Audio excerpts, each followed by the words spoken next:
ಜನನೀಂ ಶಾರದಾಂ ದೇವೀಂ ರಾಮಕೃಷ್ಣಂ ಜಗದ್ಗುರುಂ ಪಾದಪದ್ಮೇ ತಯೋಶ್ರಿತ್ವಾ ಪ್ರಣಮಾಮಿ ಮುಹುರ್ಮುಹುಃ. ರತ್ನಾಕರಾಧೌತಪದಾಂ ಹಿಮಾಲಯ ಕಿರೀಟಿನೀಂ ಬ್ರಹ್ಮರಾಜರ್ಷಿ ರತ್ನಾಢ್ಯಾಂ ವಂದೇ ಭಾರತ ಮಾತರಂ.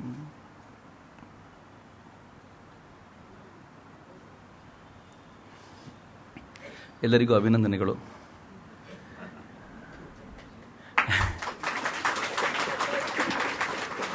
ಯಾಕೆ ಅಂತ ಕೇಳದೆ ಚಪ್ಪಾಳೆ ಹೊಡೆದಿದ್ದೀರಿ, ಭಾಳ ಸಂತೋಷ. ನಾನು ಯಾಕೆ ಅಭಿನಂದನೆ ಹೇಳಿದೆ ಅಂತಂದರೆ, ವಿಜ್ಞಾನದ ಚಿಂತನೆಗೆ 4ನೇ ದಿನ ಅಂತ. ವೈಜ್ಞಾನಿಕ ಚಿಂತನೆಗೆ 4ನೇ ದಿನ. ಇನ್ಫ್ಯಾಕ್ಟ್ ಭಾರತದ ಸುಪ್ರೀಂ ಕೋರ್ಟು ಕೂಡ ವೈಜ್ಞಾನಿಕ ಚಿಂತನೆಯ ದರ್ಶನ ಮಾಡಿಕೊಟ್ಟಿದೆ. ಹೀಗಾಗಿ ನಾನು ಇವತ್ತಿನ ಕೊನೆಯ ಸ್ವಲ್ಪ ಭಾಗ ಈ ಕುರಿತಂತೆ ಮಾತನಾಡಬೇಕು ಅಂತ ಅಂದ್ಕೊಂಡಿದ್ದೀನಿ. ಖಂಡಿತವಾಗಿಯೂ ಒಂದಷ್ಟು ವಿಚಾರಗಳನ್ನು ನಿಮ್ಮ ಜೊತೆ ಚರ್ಚೆ ಮಾಡ್ತೇನೆ. ಆದರೆ ಹೇಳಬೇಕಾಗಿರೋ ಕೆಲವು ಸಂಗತಿಗಳನ್ನು, ಯಾವುದನ್ನು ನಾನು ಕಳೆದ 3 ದಿನಗಳಿಂದ ಮುಂದುವರೆಸಿದ್ನೋ ಅದನ್ನು ಇವತ್ತಿಗೆ ಸಮಾಪನ ಮಾಡಿಯೇ ಅಲ್ಲಿಗೆ ಹೋಗಬೇಕು ಅಂತ ನಾನು ಅಂದ್ಕೊಂಡಿದ್ದೇನೆ. ವಾಸ್ತವವಾಗಿ ಮಿತ್ರರೇ, ವಿಜ್ಞಾನ ಅನ್ನೋದು ಯೂನಿವರ್ಸಲ್ ಆಗಿರುವಂಥದ್ದು. ವಿಜ್ಞಾನ ಯಾವತ್ತೂ ಲೋಕಲ್ ಅಲ್ವೇ ಅಲ್ಲ. ಭಾರತಕ್ಕೆ ವಿಜ್ಞಾನ ಬೇರೆ, ಅಮೆರಿಕಕ್ಕೆ ವಿಜ್ಞಾನ ಬೇರೆ, ಇಂಗ್ಲೆಂಡಿಗೆ ವಿಜ್ಞಾನ ಬೇರೆ, ಹಾಗಂತೇನಿಲ್ಲ. ವಿಜ್ಞಾನ ಯೂನಿವರ್ಸಲ್. ಅದು ವಿಜ್ಞಾನ ಅನ್ನೋದು ಯಾವಾಗಲೂ ಹಾಗೆ ಅಂತ. ಅದು ಹೇಗಿರುತ್ತೆ ಅಂತಂದರೆ, ವಿಜ್ಞಾನದ ಕಾನ್ಸೆಪ್ಟ್ಸ್ ಏನಿರುತ್ತೆ ಅದು ಎಲ್ಲ ಕಡೆಯೂ ಹೆಚ್ಚು ಕಡಿಮೆ ಒಂದೇ, ಭಾಳ ಬದಲಾಗಲ್ಲ. ಅದು ಈಕ್ವೆಟೋರಿಯಲ್ ಪ್ಲೇಟಲ್ಲಿ ಆಗ್ಬೋದಾಗಿರುವಂಥ ಬದಲಾವಣೆ, ಅದನ್ನು ಬಿಟ್ಟು ಬೇರೆ ಕಡೆ ಆಗ್ಬೋದಾಗಿರುವಂಥ ಬದಲಾವಣೆಗಳನ್ನು ಬಿಟ್ಟರೆ ಅದು ಕೂಡ ಯೂನಿವರ್ಸಲ್ ಆಗಿ ಆಲೋಚನೆ ಮಾಡ್ಬೋದಾಗಿರುವಂಥದ್ದು. ಎಲ್ಲವೂ ಸಾಧಾರಣವಾಗಿ ಒಂದೇ ಥರ ಇರುವಂಥದ್ದು. ನಂಗೆ ಚೆನ್ನಾಗಿ ನೆನಪಿದೆ, ರಾಜೀವ್ ದೀಕ್ಷಿತರು ಒಂದ್ಸಲ ತಮಾಷೆ ಮಾಡ್ತಾ ಹೇಳಿದರು. ಈ ಮಾತನ್ನು ಹೇಳುವಾಗ ಅವರು ಹೇಳೋರು, ನ್ಯೂಟನ್ ಅವರ ದೇಶದಲ್ಲಿ ಮರದ ಕೆಳಗೆ ಕೂತಿದ್ದಕ್ಕೆ ಸೇಬು ತಲೆ ಮೇಲೆ ಬಿತ್ತು, ಭಾರತದಲ್ಲಿ ಕೂತರೂ ಬೀಳ್ತಿತ್ತು ಅಂತ. ಅದೇನು ಅವ್ರದೇ ದೇಶದ ಅವ್ರದೇ ಸೇಬು ಮರಕ್ಕೆ ಕೆಳಗೆ ಹೋಗಿ ಕೂತ್ಕೊಳ್ಬೇಕು, ಆಗ ಮಾತ್ರ ಬೀಳುತ್ತೆ ಅಂತೆ ನಿಯಮ ಇಲ್ಲ ಅಂತ.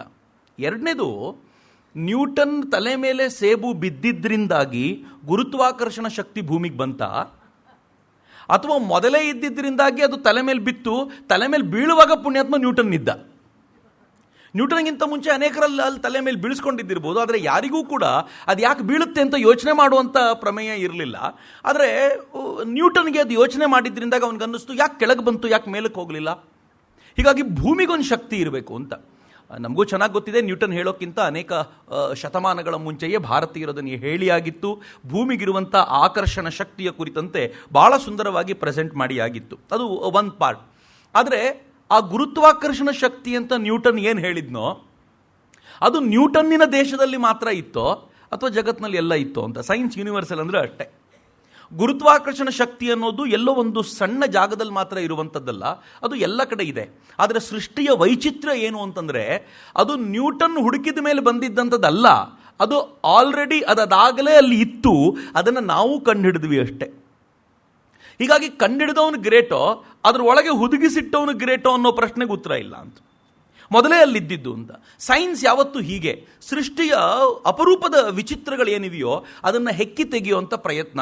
ರಾಮನ್ರು ಭಾಳ ಚೆನ್ನಾಗಿ ಹೇಳ್ತಾರಲ್ಲ, ಅದು ಹೇಗೆ ಅಂತಂದರೆ, ನೀವು ಸೃಷ್ಟಿಯನ್ನು ನೋಡಬೇಕು ಅಥವಾ ಪ್ರಕೃತಿಯನ್ನು ನೋಡಬೇಕು, ಅದರೊಳಗೆ ಅಡಗಿರುವಂಥ ಸೃಷ್ಟಿಯ ಸಂಗತಿಗಳನ್ನು ತಿಳ್ಕೊಳ್ಳೋಕ್ಕೆ ಪ್ರಕೃತಿಗೆ ಸರಿಯಾದ ಪ್ರಶ್ನೆ ಕೇಳಬೇಕು ಅಂತ.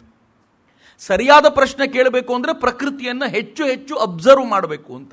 ನಾವು ಎಷ್ಟು ಪ್ರಕೃತಿಯನ್ನು ನೋಡ್ಲಿಕ್ಕೆ ಶುರು ಮಾಡ್ತೀವೋ ಅಷ್ಟು ಪ್ರಕೃತಿ ತನ್ನ ಒಡಲೊಳಗೆ ಬಚ್ಚಿಟ್ಟುಕೊಂಡಿರುವಂಥ ಸತ್ಯವನ್ನು ನಮ್ಮ ಮುಂದೆ ಅನಾವರಣ ಮಾಡ್ತಾ ಹೋಗುತ್ತೆ. ಆದರೆ ನಮ್ಮ ಪ್ರಾಬ್ಲಮ್ ಏನು ಅಂತಂದರೆ, ಅವುಗಳಿಗೆ ಅವಕಾಶವನ್ನೇ ಕೊಡಲ್ಲ ನಾವು. ಮಕ್ಕಳಿಗೆ ಆ ದೃಷ್ಟಿಕೋನವನ್ನು ಬೆಳೆಸುವಂಥ ಪ್ರಯತ್ನವನ್ನೇ ಮಾಡಲ್ಲ. ದುರ್ದೈವಕಾರಿ ಸಂಗತಿ. ನಾನೊಂದ್ಸಲ ಹೈಸ್ಕೂಲ್ ಮಕ್ಕಳಿಗೆ ಈ ಕೇಂದ್ರ ಸರ್ಕಾರದೊಂದು ಪ್ರಾಜೆಕ್ಟ್ ಇದೆ. ಹೈಸ್ಕೂಲ್ ಮತ್ತು PU ಮುಗಿಸಿರುವಂಥ ಮಕ್ಕಳಿಗೆ ಪ್ಯೂರ್ ಸೈನ್ಸ್ ಕಡೆ ಹೋಗ್ಲಿಕ್ಕೆ ಬೇಕಾಗಿರುವಂಥ ವ್ಯವಸ್ಥೆ ಏನಾದರೂ ಮಾಡಬೇಕು ಅನ್ನೋ ಕಾರಣಕ್ಕೆ ತುಂಬ ಖರ್ಚು ಮಾಡಿ ಈವೆಂಟ್ಸ್ ಮಾಡ್ತಾರವರು. ಅಲ್ಲಿ ಮಾತನಾಡುವಾಗ ನನ್ನ ಮಕ್ಕಳಿಗೆ ಕೇಳ್ಕೊಳ್ತಿದ್ದದೇ, ಆದಷ್ಟು ಪ್ರಕೃತಿಯನ್ನು ನೋಡೋದನ್ನು ಕಲೀರಿ ಅಂತ. ನಮ್ಮಲ್ಲಿ ಅನೇಕರಿಗೆ ನಮ್ಮೊಬ್ಬ ಮೇಷ್ಟ್ರು ತಮಾಷೆ ಮಾಡಿ ಹೇಳೋರು, 2 ಗುಡ್ಡ ಬರೆದು ಮಧ್ಯಲ್ಲೊಂದು ಅಂಡಾಕಾರದ ಚಿತ್ರ ಹಾಕಿದರೆ ಸೂರ್ಯನೇ ಅಲ್ವಾ. ಆದರೆ ಅದು ಏನು ಅಂತ ಕೇಳಿದರೆ 99% ಜನ ಸ್ಕೂಲ್ನಲ್ಲಿ ಸೂರ್ಯಾಸ್ತ ಅಂತಾರೆ. ಸೂರ್ಯೋದಯ ನೋಡೇ ಇರಲ್ಲ ಅವ್ರ ಪಾಪ ಲೈಫ್ನಲ್ಲಿ. ಅವರಿಗೆ ಸೂರ್ಯೋದಯ ಗೊತ್ತೇ ಇರಲ್ಲ, ಹೀಗಾಗಬಹುದು ಅನ್ನೋಂಥ ಕಲ್ಪನೆಯೇ ಇರಲ್ಲ. ಅದು ಸೂರ್ಯಾಸ್ತವೇ ಇರಬೇಕು ಅಂತ. ಸೂರ್ಯೋದಯವನ್ನು ನೋಡದೆ ಆ ಉದಯ ಮತ್ತು ಅಸ್ತಗಳ ಆ ಕಲ್ಪನೆಯನ್ನು ತಮ್ಮ ಮೊಡಲೊಳಗೆ ತಾವು ಪ್ರಶ್ನೆಗಳ ರೂಪದಲ್ಲಿ ಕೇಳಿಕೊಳ್ಳದೆ ಹೋದರೆ ಹೊಸತೇನೂ ಹುಟ್ಟೋದು ಸಾಧ್ಯವೇ ಇಲ್ಲ. ಇದೇ ದೌರ್ಭಾಗ್ಯದ ಸಂಗತಿ. ಆದರೆ ನಾನು ಹೇಳಬೇಕು ಅಂತಿದ್ದೇನು ಅಂದರೆ, ಸೈನ್ಸ್ ಅನ್ನೋದು ಯೂನಿವರ್ಸಲ್ ಆಗಿರುತ್ತೆ, ಆದರೆ ಟೆಕ್ನಾಲಜಿ ಅನ್ನೋದು ಲೋಕಲ್ ಆಗಿರುತ್ತೆ. ನಮ್ಮಲ್ಲಿ ನಾವು ಬಹುತೇಕರು ಹಿಂದೆ ಬಿದ್ದಿರೋದು ಟೆಕ್ನಾಲಜಿ ಹಿಂದೆ. ನಮಗೆ ಅತ್ಯಾಧುನಿಕವಾದ ಮೊಬೈಲ್ ಬೇಕು, ಆದರೆ ಈ ಮೊಬೈಲನ್ನು ನಮ್ಮ ಬಳಿಗೆ ತರಬಲ್ಲಂಥ ಸೈನ್ಸ್ ಯಾವುದು ಅನ್ನೋದ್ರ ಬಗ್ಗೆ ಆಲೋಚನೆ ಮಾಡಲಿಕ್ಕೆ ಯಾರಿಗೂ ಪುರುಸೊತ್ತಿಲ್ಲ ಅಂತ. ಇಷ್ಟು ವರ್ಷಗಳ ನಂತರವೂ ಕೂಡ ನಾವು ಯಾಕೆ ಒಂದು ಮೊಬೈಲ್ ಬೇಕಾಗಿರೋದನ್ನು ತಯಾರು ಮಾಡಲಿಕ್ಕೆ ಆಗಲಿಲ್ಲ ಅಂತಂದರೆ, ನಾವು ಇದರ ಹಿಂದೆ ಇರಬಹುದಾಗಿರುವಂಥ ಸೈನ್ಸ್ಗೆ ಇನ್ವೆಸ್ಟ್ ಮಾಡಲೇ ಇಲ್ಲ ಯಾವಾಗಲೂ. ರಿಸರ್ಚ್ ಆ್ಯಂಡ್ ಡೆವಲಪ್ಮೆಂಟಲ್ಲಿ ನಾನು ಈ ಭಾಷಣದ ಉದ್ದಕ್ಕೂ ಅಥವಾ ಇವತ್ತಿನ ದಿನದ ಉದ್ದಕ್ಕೂ ಇದನ್ನು ಚರ್ಚೆ ಮಾಡಬೇಕು ಅಂತ ಅಂದ್ಕೊಂಡಿದ್ದೀನಿ. ರಿಸರ್ಚ್ ಆ್ಯಂಡ್ ಡೆವಲಪ್ಮೆಂಟ್ಗೆ ಭಾರತ ಇನ್ವೆಸ್ಟ್ ಮಾಡೋದು ಎಷ್ಟಿದೆ ಗೊತ್ತೇನು? ತನ್ನ GDPಯ ಒಟ್ಟಾರು ಗ್ರಾಸ್ ಎಕ್ಸ್ಪೆಂಡಿಚರ್ ಅಂತ ಏನು ಕರಿತೀವಿ, ಅದು ತನ್ನ GDPಯ ಒಟ್ಟಾರೆ GDP ತೆಗೆದುಕೊಂಡರೆ ತನ್ನ ಒಟ್ಟಾರೆ GDPಯ 0.6 0.7% ಮಾತ್ರ ಭಾರತ ರಿಸರ್ಚ್ ಆ್ಯಂಡ್ ಡೆವಲಪ್ಮೆಂಟ್ಗೆ ಇನ್ವೆಸ್ಟ್ ಮಾಡುತ್ತೆ. Just 0.6%, not even 1% of the GDP. ನಮ್ಮ GDPಯ ಒಟ್ಟಾರೆಯಲ್ಲಿ ಇಷ್ಟು ಭಾಗವನ್ನು, ಪುಟ್ಟ ಭಾಗವನ್ನು ಹಾಕಬೇಕಾದಾಗ ನಾನೊಂದಷ್ಟು ಅಂಕಿಅಂಶ ತಂದಿದ್ದೀನಿ ನಿಮಗೆ, ಯಾರ್ಯಾರು ಎಷ್ಟೆಷ್ಟು ಇನ್ವೆಸ್ಟ್ ಮಾಡ್ತಾರೆ ಅಂತ. US ಹೆಚ್ಚು ಕಡಿಮೆ 3% ಇನ್ವೆಸ್ಟ್ ಮಾಡುತ್ತೆ, ನಾವು ಲೆಸ್ ದೆನ್ 1% ಅಲ್ಲಿದ್ದೀವಿ. ಅದರ GDPಯ ನೀವು ನಮ್ಮ GDP ಲೆಕ್ಕ ಹಾಕ್ಕೊಂಡ್ರೆ ನೀವು ಅದು ಅಂದಾಜು ತುಂಬ ದೊಡ್ಡದಾಗುತ್ತೆ. ಅದರ GDPಯ 3% ಅದು ಇನ್ವೆಸ್ಟ್ ಮಾಡುತ್ತೆ. ಇಸ್ರೇಲು ಅಥವಾ ರಷ್ಯಾ 2.1% ಇನ್ವೆಸ್ಟ್ ಮಾಡುತ್ತೆ. ಇಸ್ರೇಲ್ 4.5% ಇನ್ವೆಸ್ಟ್ ಮಾಡುತ್ತೆ. ಇಸ್ರೇಲ್ ಎಷ್ಟರ ಮಟ್ಟಿಗೆ ಇನ್ವೆಸ್ಟ್ ಮಾಡುತ್ತೆ ಅಂತಂದರೆ, ಅಮೆರಿಕ ಹೋಗಿ ಇಸ್ರೇಲ್ನಿಂದ ಟೆಕ್ನಾಲಜಿನ ಹಾಗಾಗಿ ಬೈ ಮಾಡ್ಕೊಂಡು ಬಂದ್ಬಿಡುತ್ತೆ. ಅಷ್ಟರ ಮಟ್ಟಿಗೆ ಇಸ್ರೇಲ್ ಇನ್ವೆಸ್ಟ್ ಮಾಡುತ್ತೆ. ತೀರಾ ಕೊರಿಯಾ ಇವತ್ತು ಅದು ಎಕ್ಸ್ಪೋರ್ಟ್ನಲ್ಲಿ, ಎಲೆಕ್ಟ್ರಾನಿಕ್ ಗುಡ್ಸ್ ಎಕ್ಸ್ಪೋರ್ಟ್ನಲ್ಲಿ ತುಂಬ ವೇಗವಾಗಿ ಬೆಳೀತಾ ಇದೆಯೋ, ಅದು ಕೂಡ 4.2% ಇನ್ವೆಸ್ಟ್ ಮಾಡುತ್ತೆ. ನಮಗಿಂತ ಕೆಳಗಿರುವಂಥ ಕೆಲವು ರಾಷ್ಟ್ರಗಳಲ್ಲಿ ಪಾಕಿಸ್ತಾನ ಮತ್ತೊಂದಷ್ಟು ಬಿಟ್ಟರೆ ನಾವು ಅದಕ್ಕಿಂತ ಬಹಳ ದೂರ ಏನಿಲ್ಲ. ಇದನ್ನೇ ರಾಮನ್ರು ಯಾವಾಗಲೂ ಗಲಾಟೆ ಮಾಡ್ತಾ ಇದ್ದಿದ್ದು. ರಾಮನ್ರ ಗಲಾಟೆಯ ವಿಚಾರ ದುಡ್ಡು ಹೆಚ್ಚು ಇನ್ವೆಸ್ಟ್ ಮಾಡಬೇಕು ಅಂತಲ್ಲ, ಎಷ್ಟು ಎಫೆಕ್ಟಿವ್ ಆಗಿ ದುಡ್ಡನ್ನು ಇನ್ವೆಸ್ಟ್ ಮಾಡಬಲ್ಲೆವು ಅಂತ. ಆದರೆ ದುರದೃಷ್ಟಕರ ಸಂಗತಿ, ನಮ್ಮ ದೇಶದಲ್ಲಿ ಈ ಕಲ್ಪನೆಯೇ ಇಲ್ಲ. ಫಾರ್ ಎಕ್ಸಾಂಪಲ್ ನಾನು ಹೇಳೋದು, ಕ್ವಾಂಟಮ್ ಫಿಸಿಕ್ಸ್ನಲ್ಲಿ ದೊಡ್ಡ ಪ್ರಮಾಣದಲ್ಲಿ ರಿಸರ್ಚ್ ಆಯ್ತಲ್ಲ, ದೊಡ್ಡ ಪ್ರಮಾಣದಲ್ಲಿ ಆಳಕ್ಕೆ ಹೋದ್ರಲ್ಲ, ಆ ಆಳಕ್ಕೆ ಹೋದ ಪರಿಣಾಮವಾಗಿ ಒಳ್ಳೆಯದೋ ಕೆಟ್ಟದ್ದೋ ಬೇರೆ ಆಟಮ್ ಬಾಂಬ್ನ ಶೋಧನೆಯೂ ಆಗೋಯ್ತು. ಕ್ವಾಂಟಮ್ ಫಿಸಿಕ್ಸ್ನ ಲಾಭ ಅದು. ನ್ಯೂಟಾನಿಯನ್ ಮಾಡೆಲ್ಗಳಿಂದ ಆ ಕ್ವಾಂಟಮ್ ಫಿಸಿಕ್ಸ್ಗೆ, ಅಟಮಿಕ್ ಫಿಸಿಕ್ಸ್ಗೆ ಬಂದ ನಂತರ, ಅಟಮಿಕ್ ಫಿಸಿಕ್ಸ್ನ ಕಾರಣಕ್ಕೋಸ್ಕರ ಈ ಜಗತ್ನಲ್ಲಿ ಕಂಡು ಬಂದಂಥ ಅಪರೂಪದ ಚಿಂತನೆಗಳಿವೆಯಲ್ಲ, ಒಂದು ಎಲೆಕ್ಟ್ರಾನ್ನ ಸಂಶೋಧನೆ ಆದ ನಂತರ ನಾವು ಎಷ್ಟು ಡೆವಲಪ್ಮೆಂಟನ್ನು ಕಂಡಿದ್ದೀವಿ. ಆದರೆ ಎಲೆಕ್ಟ್ರಾನ್ನ ಸಂಶೋಧನೆ ಆಗ್ಲಿಕ್ಕೋಸ್ಕರ ಒಂದು ರಿಸರ್ಚ್ ಆ್ಯಂಡ್ ಡೆವಲಪ್ಮೆಂಟ್ ಆಗಿದೆಯಲ್ಲ, ಅಲ್ಲೊಂದು ಅದರಿಂದ ಸೈನ್ಸ್ ಇತ್ತಲ್ಲ, ಆ ಸೈನ್ಸಿನ ಬಗ್ಗೆ ಯಾವತ್ತೂ ಯೋಚನೆ ಮಾಡಲ್ಲ ನಾವು. ಪ್ಯೂರ್ ಸೈನ್ಸ್ ಅತ್ಯಂತ ಕೆಳಮಟ್ಟಕ್ಕೆ ಭಾರತದಲ್ಲಿ ಬಂದ್ಬಿಟ್ಟಿದೆ ಅನ್ನೋದು ದುರ್ದೈವಕಾರಿ ಸಂಗತಿ. ಈ ದೇಶದಲ್ಲಿ ಸಪ್ತರ್ಷಿಗಳ ಸಭೆ ಇರ್ತಿತ್ತಂತೆ. ಸಪ್ತರ್ಷಿಗಳು ಅಂದರೆ ಆ ಕಾಲಕ್ಕಷ್ಟೇ ಅಲ್ಲದೆ ಆನಂತರವೂ ಕೂಡ ಸಭೆಗಳು ಕೂತ್ಕೊಂಡು ಯಾವುದಾದ್ರೂ ವಿಜ್ಞಾನಿಗಳು, ನಾನು ಭಾಳ ಹಿಂದಿನ ಕಥೆ ಹೇಳ್ತಿದ್ದೀನಿ, ಇದು ಎಷ್ಟರ ಮಟ್ಟಿಗೆ ದಂತಕಥೆಯೋ ಎಷ್ಟರ ಮಟ್ಟಿಗೆ ಸತ್ಯವೋ ಗೊತ್ತಿಲ್ಲ, ನಾನು ಕೇಳಿದ್ದೀನಿ, ನಿಮ್ಮ ಜೊತೆ ಹಂಚ್ಕೊಳ್ತೀನಿ ಅಷ್ಟೇ. ಈ ಸಪ್ತರ್ಷಿಗಳೆಲ್ಲ ಕುಳಿತುಕೊಂಡು ಎಲ್ಲ ವಿಜ್ಞಾನಿಗಳ ಸಂಶೋಧನೆಗಳನ್ನು, ಅದರಿಂದ ಸಿಗಬಹುದಾಗಿರುವಂಥ ಟೆಕ್ನಿಕಲ್ ಲಾಭಗಳನ್ನೆಲ್ಲ ಚರ್ಚೆ ಮಾಡ್ತಿದ್ರಂತೆ. ಚರ್ಚೆ ಮಾಡಿ ಯಾವುದನ್ನು ಸಮಾಜಕ್ಕೆ ಕೊಡಬೇಕು, ಯಾವುದನ್ನು ಕೊಡಬಾರದು ಅಂತ ಆ ಕಮಿಟಿ ನಿರ್ಧಾರ ಮಾಡ್ತಿತ್ತಂತೆ. ಭಾರತದ ಕಲ್ಪನೆ ಎಷ್ಟು ಸುಂದರ ಅಂತ. ಇಫ್ ದಟ್ ವಾಸ್ ಟ್ರೂ, ನಿಜವಾಗ್ಲೂ ಭಾರತವನ್ನು ಜಗತ್ತೆಲ್ಲ ಕಾಲಿಗೆ ಬಿದ್ದು ನಮಸ್ಕಾರ ಮಾಡ್ತಾನೆ ಇರಬೇಕು, ಪದೇ ಪದೇ ನಮಸ್ಕಾರ ಮಾಡಬೇಕು. ಎಷ್ಟು ಸಲ ಸಾಷ್ಟಾಂಗ ಆಗುತ್ತೋ ಅಷ್ಟು ಸಲ ಸಾಷ್ಟಾಂಗ ಮಾಡಬೇಕು. ಯಾಕೆ ಅಂತಂದರೆ, ಒಂದು ಸಂಶೋಧನೆಯ ಪ್ರಭಾವ ಅಥವಾ ಲಾಭ ಕೆಟ್ಟದ್ದಾಗುತ್ತೋ ಒಳ್ಳೇದಾಗುತ್ತೋ ಅಂತ 7 ಜನ ಕುಳಿತುಕೊಂಡು ಅದನ್ನು ಡಿಸ್ಕಸ್ ಮಾಡಿ ಕೊನೆಗೆ ಇದನ್ನು ಕೊಡೋದು ಬೇಡ, ನೀನು ಮಾಡಿರೋ ಸಂಶೋಧನೆ ಬಹಳ ಅದ್ಭುತ, ಆದರೆ ಇದನ್ನು ಜಗತ್ತಿಗೆ ಹೇಳೋದು ಬೇಡ ಅಂತ ನಿಶ್ಚಯ ಮಾಡ್ತಿದ್ರಂತಲ್ಲಿ. ಹೀಗೆ ವಿಮಾನದ ಸಂಶೋಧನೆಯೂ ಕೂಡ ಹೊರಗೆ ಬರಲಿಲ್ಲ ಅಂತ ಹೇಳ್ತಾರೆ. ಇದು ಕೆಟ್ಟದಕ್ಕೆ ಬಳಕೆ ಆಗ್ಬಿಟ್ರೆ ಬಹಳ ಕಷ್ಟ ಆಗ್ಬಿಡುತ್ತೆ, ಇದರಿಂದ ಬೇರೆ ರೀತಿಯ ಉಪಯೋಗ ಪಡ್ಕೊಂಡು ಬಿಡ್ತಾರೆ ಜನ, ಹೀಗಾಗಿ ಇದನ್ನು ಹೇಳದೇ ಇರೋದು ಒಳಿತು ಅನ್ನೋ ಕಾರಣಕ್ಕೋಸ್ಕರವೇ ಉಳಿಸಿದ್ದು, ಹೀಗಾಗಿ ಅದು ತುಂಬ ಪ್ರಚಾರ ಪಡ್ಕೊಳ್ಳಿಲ್ಲ ಅಂತ ಹೇಳ್ತಾರೆ. ಅದರ ಸತ್ಯಾಸತ್ಯತೆ ಬೇರೆ ಇರಬಹುದು, ಆದರೆ ಈ ಬಗೆಯ ಚರ್ಚೆ ಅಂತೂ ಭಾರತದಲ್ಲಿತ್ತು. ಆದರೆ ಈ ದೇಶದಲ್ಲಿ ಯಾವ ದೇಶ ತನ್ನ ಪ್ಯೂರ್ ಸೈನ್ಸ್ನಲ್ಲಿ ಇಷ್ಟು ಆಳಕ್ಕೆ ಮುಳುಗಲಿಕ್ಕೆ ಸಾಧ್ಯವಾಗಿತ್ತೋ ಆ ದೇಶ ಇವತ್ತು ಯಾವ ಹಂತಕ್ಕೆ ಬಂದು ನಿಂತ್ಕೊಂಡಿದೆ ಅಂತಂದರೆ, ನಾವು ಇನ್ವೆಸ್ಟ್ಮೆಂಟಿಗೂ ಕೂಡ ಪಕ್ಕದ ರಾಷ್ಟ್ರವನ್ನು ನೋಡ್ತೀವಿ. ಇನ್ನೂ ಹೆಚ್ಚಿನ ದುರದೃಷ್ಟಕರ ಸಂಗತಿ ಏನು ಗೊತ್ತೇನು, ಈ ದೇಶದಲ್ಲಿ ಅನೇಕ ಕಂಪನಿಗಳಿವೆಯಲ್ಲ, ಈ ಕಂಪನಿಗಳಲ್ಲಿ ಎಷ್ಟು ಕಂಪನಿಗಳಿವೆಯೋ, ಲಿಸ್ಟೆಡ್ ಕಂಪನಿಗಳು ನಾವು 2,000ಕ್ಕೂ ಹೆಚ್ಚು ಲೀಡಿಂಗ್ ಕಂಪನಿಗಳಲ್ಲಿ ಭಾರತದ 26 ಕಂಪನಿಗಳು ಮಾತ್ರ ರಿಸರ್ಚ್ ಅಂಡ್ ಡೆವಲಪ್ಮೆಂಟ್ಗೆ ಇನ್ವೆಸ್ಟ್ ಮಾಡ್ತವೆ. Just 26 companies. ನಾನು ಪ್ರತಿ ಬಾರಿ ಚೀನಾದಿಂದ ಬರೋ ಐಟಮನ್ನು ನೋಡಿದಾಗಲೆಲ್ಲ ಹೊಟ್ಟೆ ಉರಿಸ್ಕೊಳ್ತಿರ್ತೀನಿ. ಚೀನಾ ಐಟಮ್ ಅಂದಾಗ ಹೊಟ್ಟೆ ಉರಿಯುತ್ತೆ ನಮಗೆ. ಕಾರಣ ಚೀನಾದ್ದು ಅನ್ನೋ ಬೇಜಾರು. ಆದರೆ ಎಷ್ಟು ಅಡ್ವಾನ್ಸ್ಡ್ ಇರುತ್ತೆ ಅಂತಂದರೆ, ಎಷ್ಟು ಕಾಂಪ್ಯಾಕ್ಟ್ ಆಗಿರುತ್ತೆ ಅಂತಂದರೆ, ಇವ್ರು ಇಷ್ಟು ಆಲೋಚನೆ ಮಾಡಲಿಕ್ಕೆ ಹೆಂಗೆ ಸಾಧ್ಯ ಆಗುತ್ತೆ ಅಂತ ಯೋಚನೆ ಮಾಡುವಾಗ ನಂಗೆ ಗೊತ್ತಾಯಿತು. ಎಕನಾಮಿಕ್ ಟೈಮ್ಸ್ ರಿಪೋರ್ಟ್ ಮಾಡುತ್ತೆ, ಚೀನಾದ 301 ಕಂಪನಿಗಳು ರಿಸರ್ಚ್ ಆ್ಯಂಡ್ ಡೆವಲಪ್ಮೆಂಟ್ಗೆ ಇನ್ವೆಸ್ಟ್ ಮಾಡ್ತವೆ ಅಂತ. 301 ಕಂಪನಿಗಳು. ನಮ್ದು 26 ಕಂಪನಿಗಳು ಮಾತ್ರ. ನೀವು ಊಹಿಸ್ಲಿಕ್ಕೂ ಸಾಧ್ಯ ಇಲ್ಲ, ಅಗಾಧವಾದ ಡಿಫರೆನ್ಸ್ ಇದೆ. ಈ 26 ಕಂಪನಿಗಳು ನಮ್ದು ಯಾವಿವೆಯೋ ಅವುಗಳಲ್ಲೂ ಅವ್ರು ಆಯ್ಕೆ ಮಾಡ್ಕೊಂಡಿರೋದು 3 ಕ್ಯಾಟಗರಿ. ಒಂದು ಫಾರ್ಮಾಸ್ಯೂಟಿಕಲ್ಸು, ಇನ್ನೊಂದು ಆಟೋಮೊಬೈಲ್ಸು, ಮತ್ತು 3ನೇದು ಸಾಫ್ಟ್ವೇರ್ ಇಂಡಸ್ಟ್ರಿ ಅಷ್ಟೇ. ಇದ್ರ ಬಿಟ್ಟು ಆಚೆಗಿಲ್ಲ. ಫಾರ್ಮಾಸ್ಯೂಟಿಕಲ್ಸ್ ಯಾಕೆ ಅಂತಂದರೆ ಅವರವರ ಕಂಪನಿಗಳು ಅವರವರೇ ರಿಸರ್ಚ್ ಆ್ಯಂಡ್ ಡೆವಲಪ್ಮೆಂಟಿಗೆ ಹಾಕ್ತಾರೆ, ಅವರೇ ಹೊಸದೇನೋ ಪ್ರಾಡಕ್ಟ್ ತೊಗೊಂಡು ಬರ್ತಾರೆ, ಅವರೇ ಮಾರ್ಕೆಟಿಗೆ ಬಿಡ್ತಾರೆ, ಮುಗಿಸ್ತಾರೆ. ಅದನ್ನು ರಿಸರ್ಚ್ ಆ್ಯಂಡ್ ಡೆವಲಪ್ಮೆಂಟ್ ಅಂತ ಆಲೋಚನೆ ಮಾಡ್ತೀವಿ. ಆಟೋಮೊಬೈಲ್ ಇಂಡಸ್ಟ್ರಿಯಲ್ಲಿ ಇರುವಂಥ ಕೆಲವು ಕಂಪನಿಗಳು ಈಗ ಹೊಸದೇನಾದರೂ ತರ್ಬೋದಾ ಅಂತ ಇಲ್ಲಿ ಪ್ರಯತ್ನ ಮಾಡ್ತಾರೆ. ಇಷ್ಟಾದ ನಂತರವೂ ಕೂಡ ನಾವು ದೇಶೀಯವಾಗಿ ಬಿಲ್ಡ್ ಮಾಡಲಿಕ್ಕೆ ಆಗದೆ ಇರುವಂಥ ಸಾಧ್ಯತೆ ಇದ್ದಾಗ ಹೊರಗಡೆ ಅದನ್ನು ಬಿಲ್ಡ್ ಮಾಡ್ಕೊಂಡು ಬರಬೇಕಾದಂಥ ಕೆಟ್ಟ ಸ್ಥಿತಿಯಲ್ಲಿ ಇವತ್ತು ನಿಂತ್ಕೊಂಡಿದ್ದೀವಿ. ಇನ್ನು ಸಾಫ್ಟ್ವೇರ್ ವಿಭಾಗದಲ್ಲಿ ಸ್ವಲ್ಪ ಇನ್ವೆಸ್ಟ್ ಮಾಡ್ತೀವಿ ಅನ್ನೋದು ಬಿಟ್ಟರೆ ಈ ಕಂಪನಿಗಳು ಬೇರೆ ಯಾವುದೇ ಪ್ಯೂರ್ ಸೈನ್ಸ್ ಮಾಡೆಲ್ಗಳಿಗೆ ಯಾವತ್ತೂ ಇನ್ವೆಸ್ಟ್ ಮಾಡಲೇ ಇಲ್ಲ. ನಾನು ಕಂಪನಿಗಳ ಹೆಸರನ್ನು ಹೇಳಲಿಕ್ಕೆ ಹೋಗಲ್ಲ. ಕೆಲವರು ದೊಡ್ಡ ದೊಡ್ಡ ದೊಡ್ಡ ದೊಡ್ಡ ಕಂಪನಿಗಳು ಹೆಸರು ಮಾಡ್ಕೊಂಡಿದ್ದಾರೆ, ಸಿಕ್ಕಾಪಟ್ಟೆ ದುಡ್ಡು ಮಾಡ್ತಾರೆ. ನಮ್ಮದೇ ಕಂಪನಿ ಅಂತ ನಮಗೂ ಖುಷಿಯಾಗುತ್ತೆ. ವಿದೇಶದಲ್ಲಿರುವಂಥ ಯಾವುದ್ಯಾವುದೋ ಚೇರಿಗೆ ಲಕ್ಷಾಂತರ ರೂಪಾಯಿ ಕೋಟ್ಯಂತರ ರೂಪಾಯಿ ಸುರಿತಾರೆ. ಆದರೆ ಭಾರತದಲ್ಲಿ ನೀವು ರಿಸರ್ಚ್ ಆ್ಯಂಡ್ ಡೆವಲಪ್ಮೆಂಟಿಗೆ ಇನ್ವೆಸ್ಟ್ ಮಾಡಿ ಅಂತಂದಾಗ ಇದು ನಮ್ಮ ಕೆಲಸ ಅಂತ ಅಲ್ಲ ಅಂತ ಹೇಳಿ ಸುಮ್ಮನೆ ಆಗಿಬಿಡ್ತಾರೆ.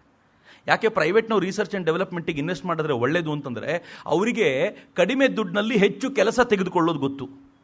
ಆದರೆ ಗೌರ್ಮೆಂಟಿಗೆ ಹೆಚ್ಚು ಖರ್ಚು ಮಾಡಬೇಕು, ಕೆಲಸ ಕಡಿಮೆ ಆಗೋದಷ್ಟೇ ಗೌರ್ಮೆಂಟಿಗೆ ಇರುವಂಥ ಪಾಲು. ದುರದೃಷ್ಟಕರ ಸಂಗತಿ ಅಂತಂದರೆ 0.5 to 0.6% ಏನು ನಾವು ಇನ್ವೆಸ್ಟ್ ಮಾಡ್ತೀವಿ ಅದರಲ್ಲಿ ಬಹುಪಾಲು ಗೌರ್ಮೆಂಟೇ ಇನ್ವೆಸ್ಟ್ ಮಾಡುತ್ತೆ.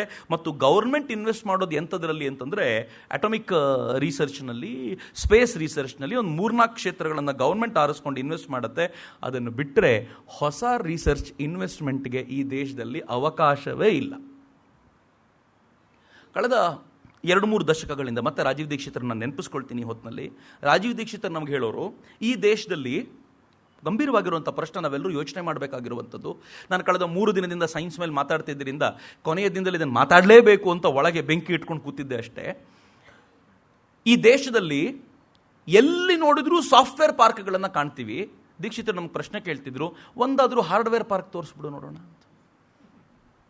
ಒಂದು ಚಿಪ್ ಡಿಸೈನ್ ಮಾಡಲಿಕ್ಕೆ ನಮ್ಮ ಹತ್ರ ಸಾಧ್ಯ ಆಗಲಿಲ್ಲ.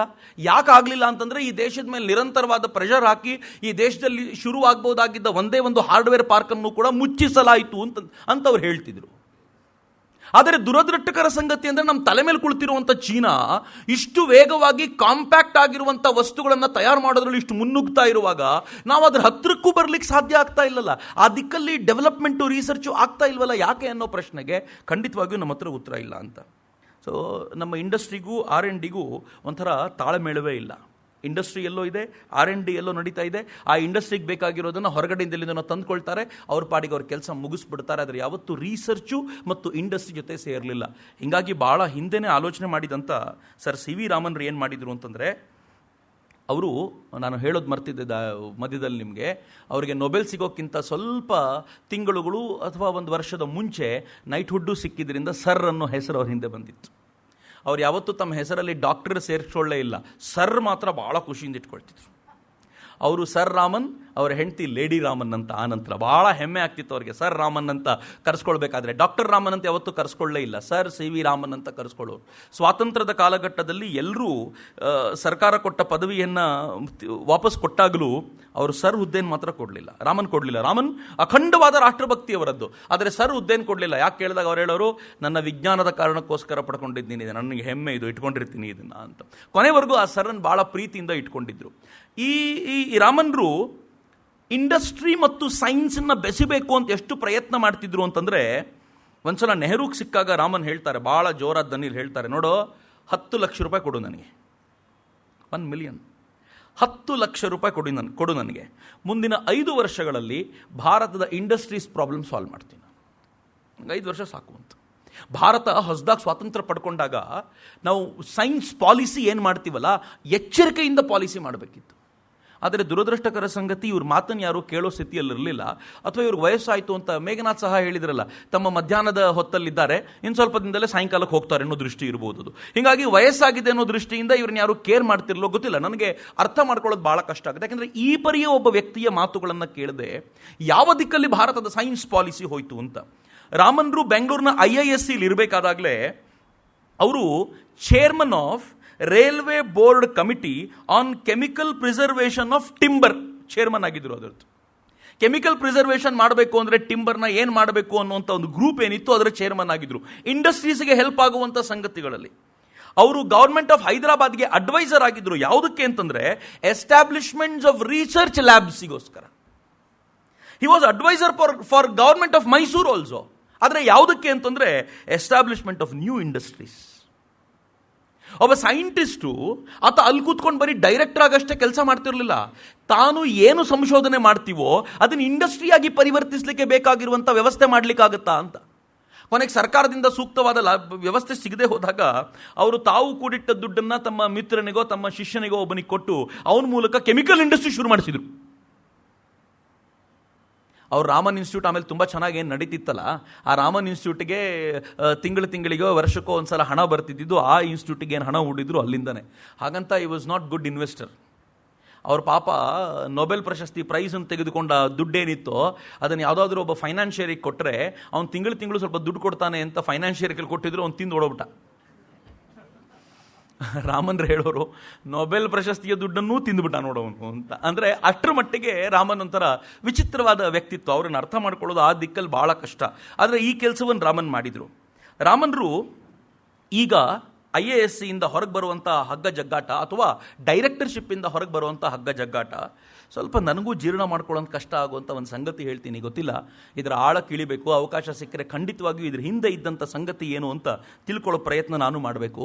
ಶ್ಯಾಮ್ ಪ್ರಸಾದ್ ಮುಖರ್ಜಿಯವರು ಮೇಘನಾಥ್ ಸಹ ಅವ್ರ ಜೊತೆಗೆ ಸೇರಿ ಇವ್ರು ಇಲ್ಲಿ ಬಂದಿದ್ದಾರೆ ಅಂತ ಗೊತ್ತಾದಾಗ IIScಯಲ್ಲೂ ಕೂಡ ಮೆಂಬರ್ ಆಗಿ ಇವ್ರ ವಿರುದ್ಧ ಸಿಕ್ಕಾಪಟ್ಟೆ ಪಿತೂರಿಗಳನ್ನು ಮಾಡಿದ್ದಲ್ಲದೆ ಒಂದು ಲೆಟರ್ ಬರೀತಾರೆ. ಆ ಲೆಟರ್ರೇ ಅವರೇ ಈ ಪಿತೂರಿಗೆ ಮುಖ್ಯ ರೀಸನ್ ಅನ್ನೋ ಅಷ್ಟು ಸಾಕ್ಷಿಗಳನ್ನು ಕೊಡುತ್ತೆ. ಆ ಲೆಟರಲ್ಲಿ ಏನು ಬರೀತಾರೆ ಶ್ಯಾಮ್ ಪ್ರಸಾದ್ ಮುಖರ್ಜಿ ಮೇಘನಾಥ್ ಸಹಾಗಂದರೆ, ರಾಮನ್ರ ವಿರುದ್ಧ ಒಂದು ಕಮಿಟಿ ರಚನೆ ಆಗಿದೆ.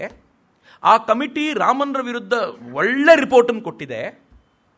ಒಳ್ಳೆ ರಿಪೋರ್ಟ್ ಅಂದರೆ ರಾಮನರನ್ನು ಓಡಿಸ್ಲಿಕ್ಕೆ ಬೇಕಾಗಿರುವಂಥ ರಿಪೋರ್ಟ್ ಕೊಟ್ಟಿದೆ ಅಂತ. ಆ ಥರದೊಂದು ರಿಪೋರ್ಟ್ ಕೊಟ್ಟಿದೆ. ಈ ರಿಪೋರ್ಟನ್ನು ನಾವು ಮುಂದಿಟ್ಕೊಂಡು ರಾಮನ್ರ ಇಂಪೀಚ್ಮೆಂಟಿಗೆ ಟ್ರೈ ಮಾಡಬೇಕು ಅಂತ,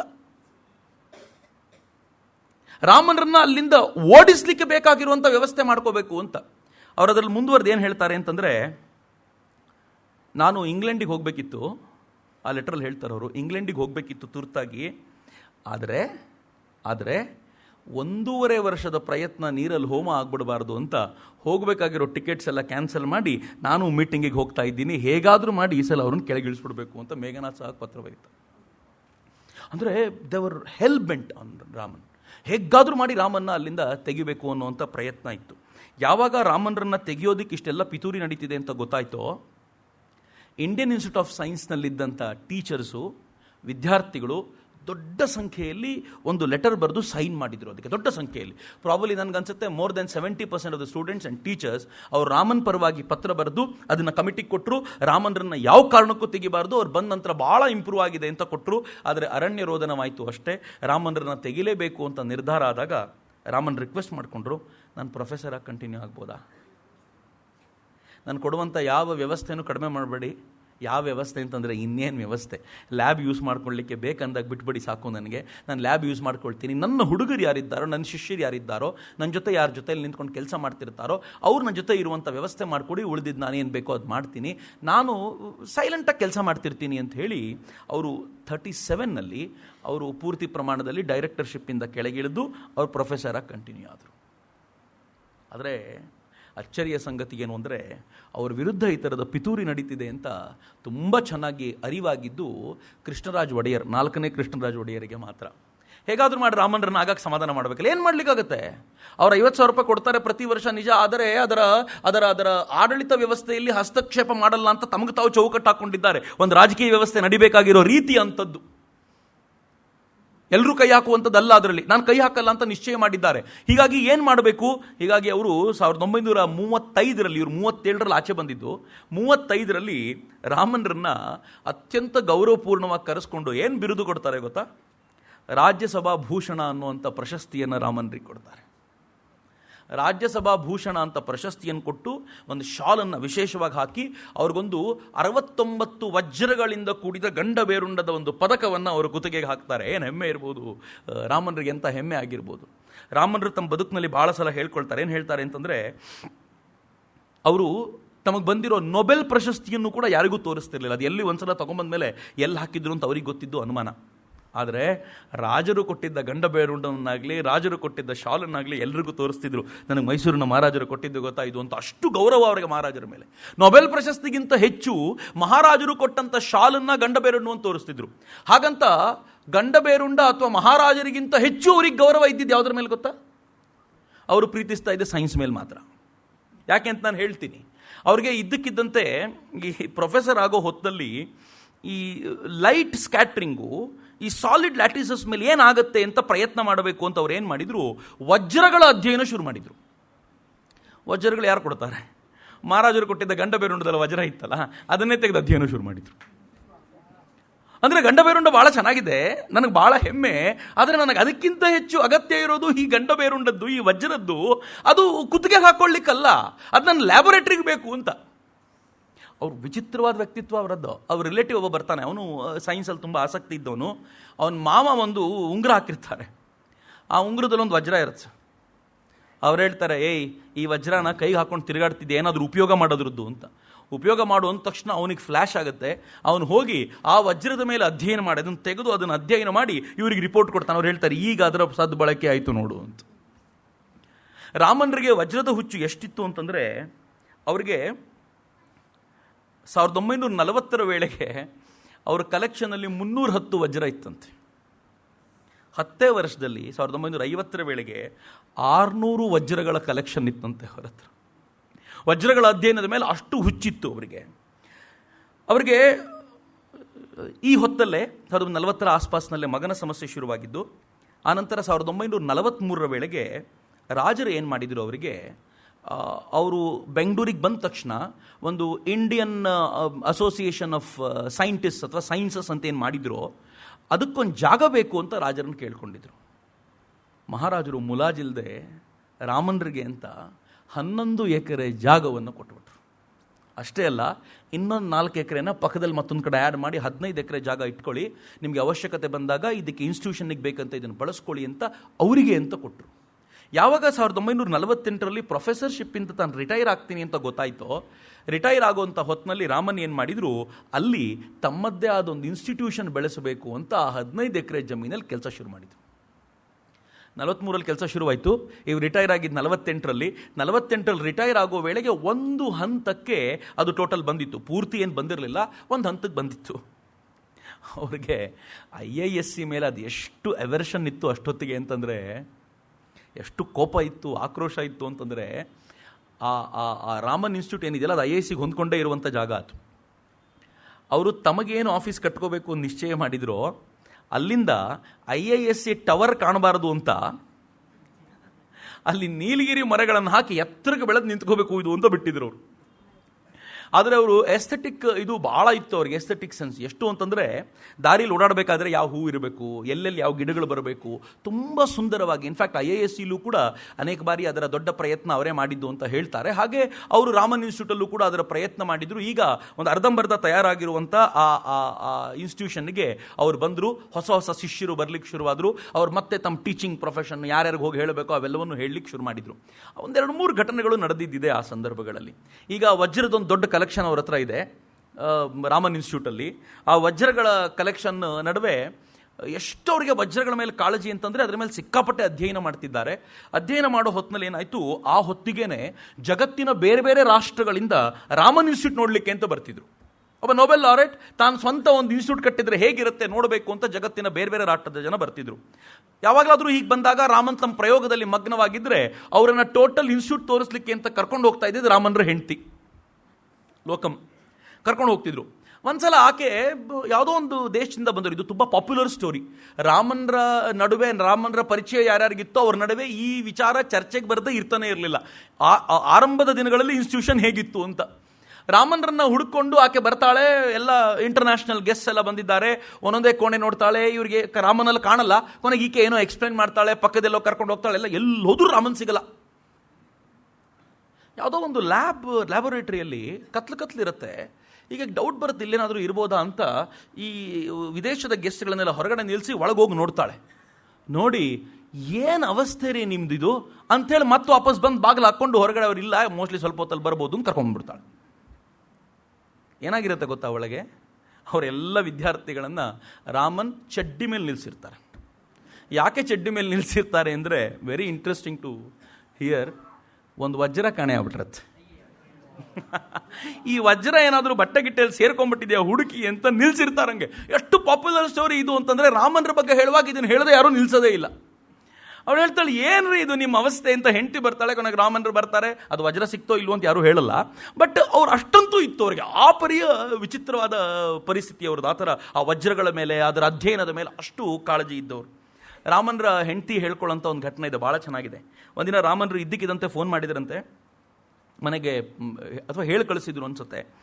ಬಂದ್ಬಿಟ್ಟು ಅರ್ಜೆಂಟ್ 2 ಪಿಲ್ಲೋ ಬೇಕಂತೆ ರಾಮನ್ರಿಗೆ ಅಂತ.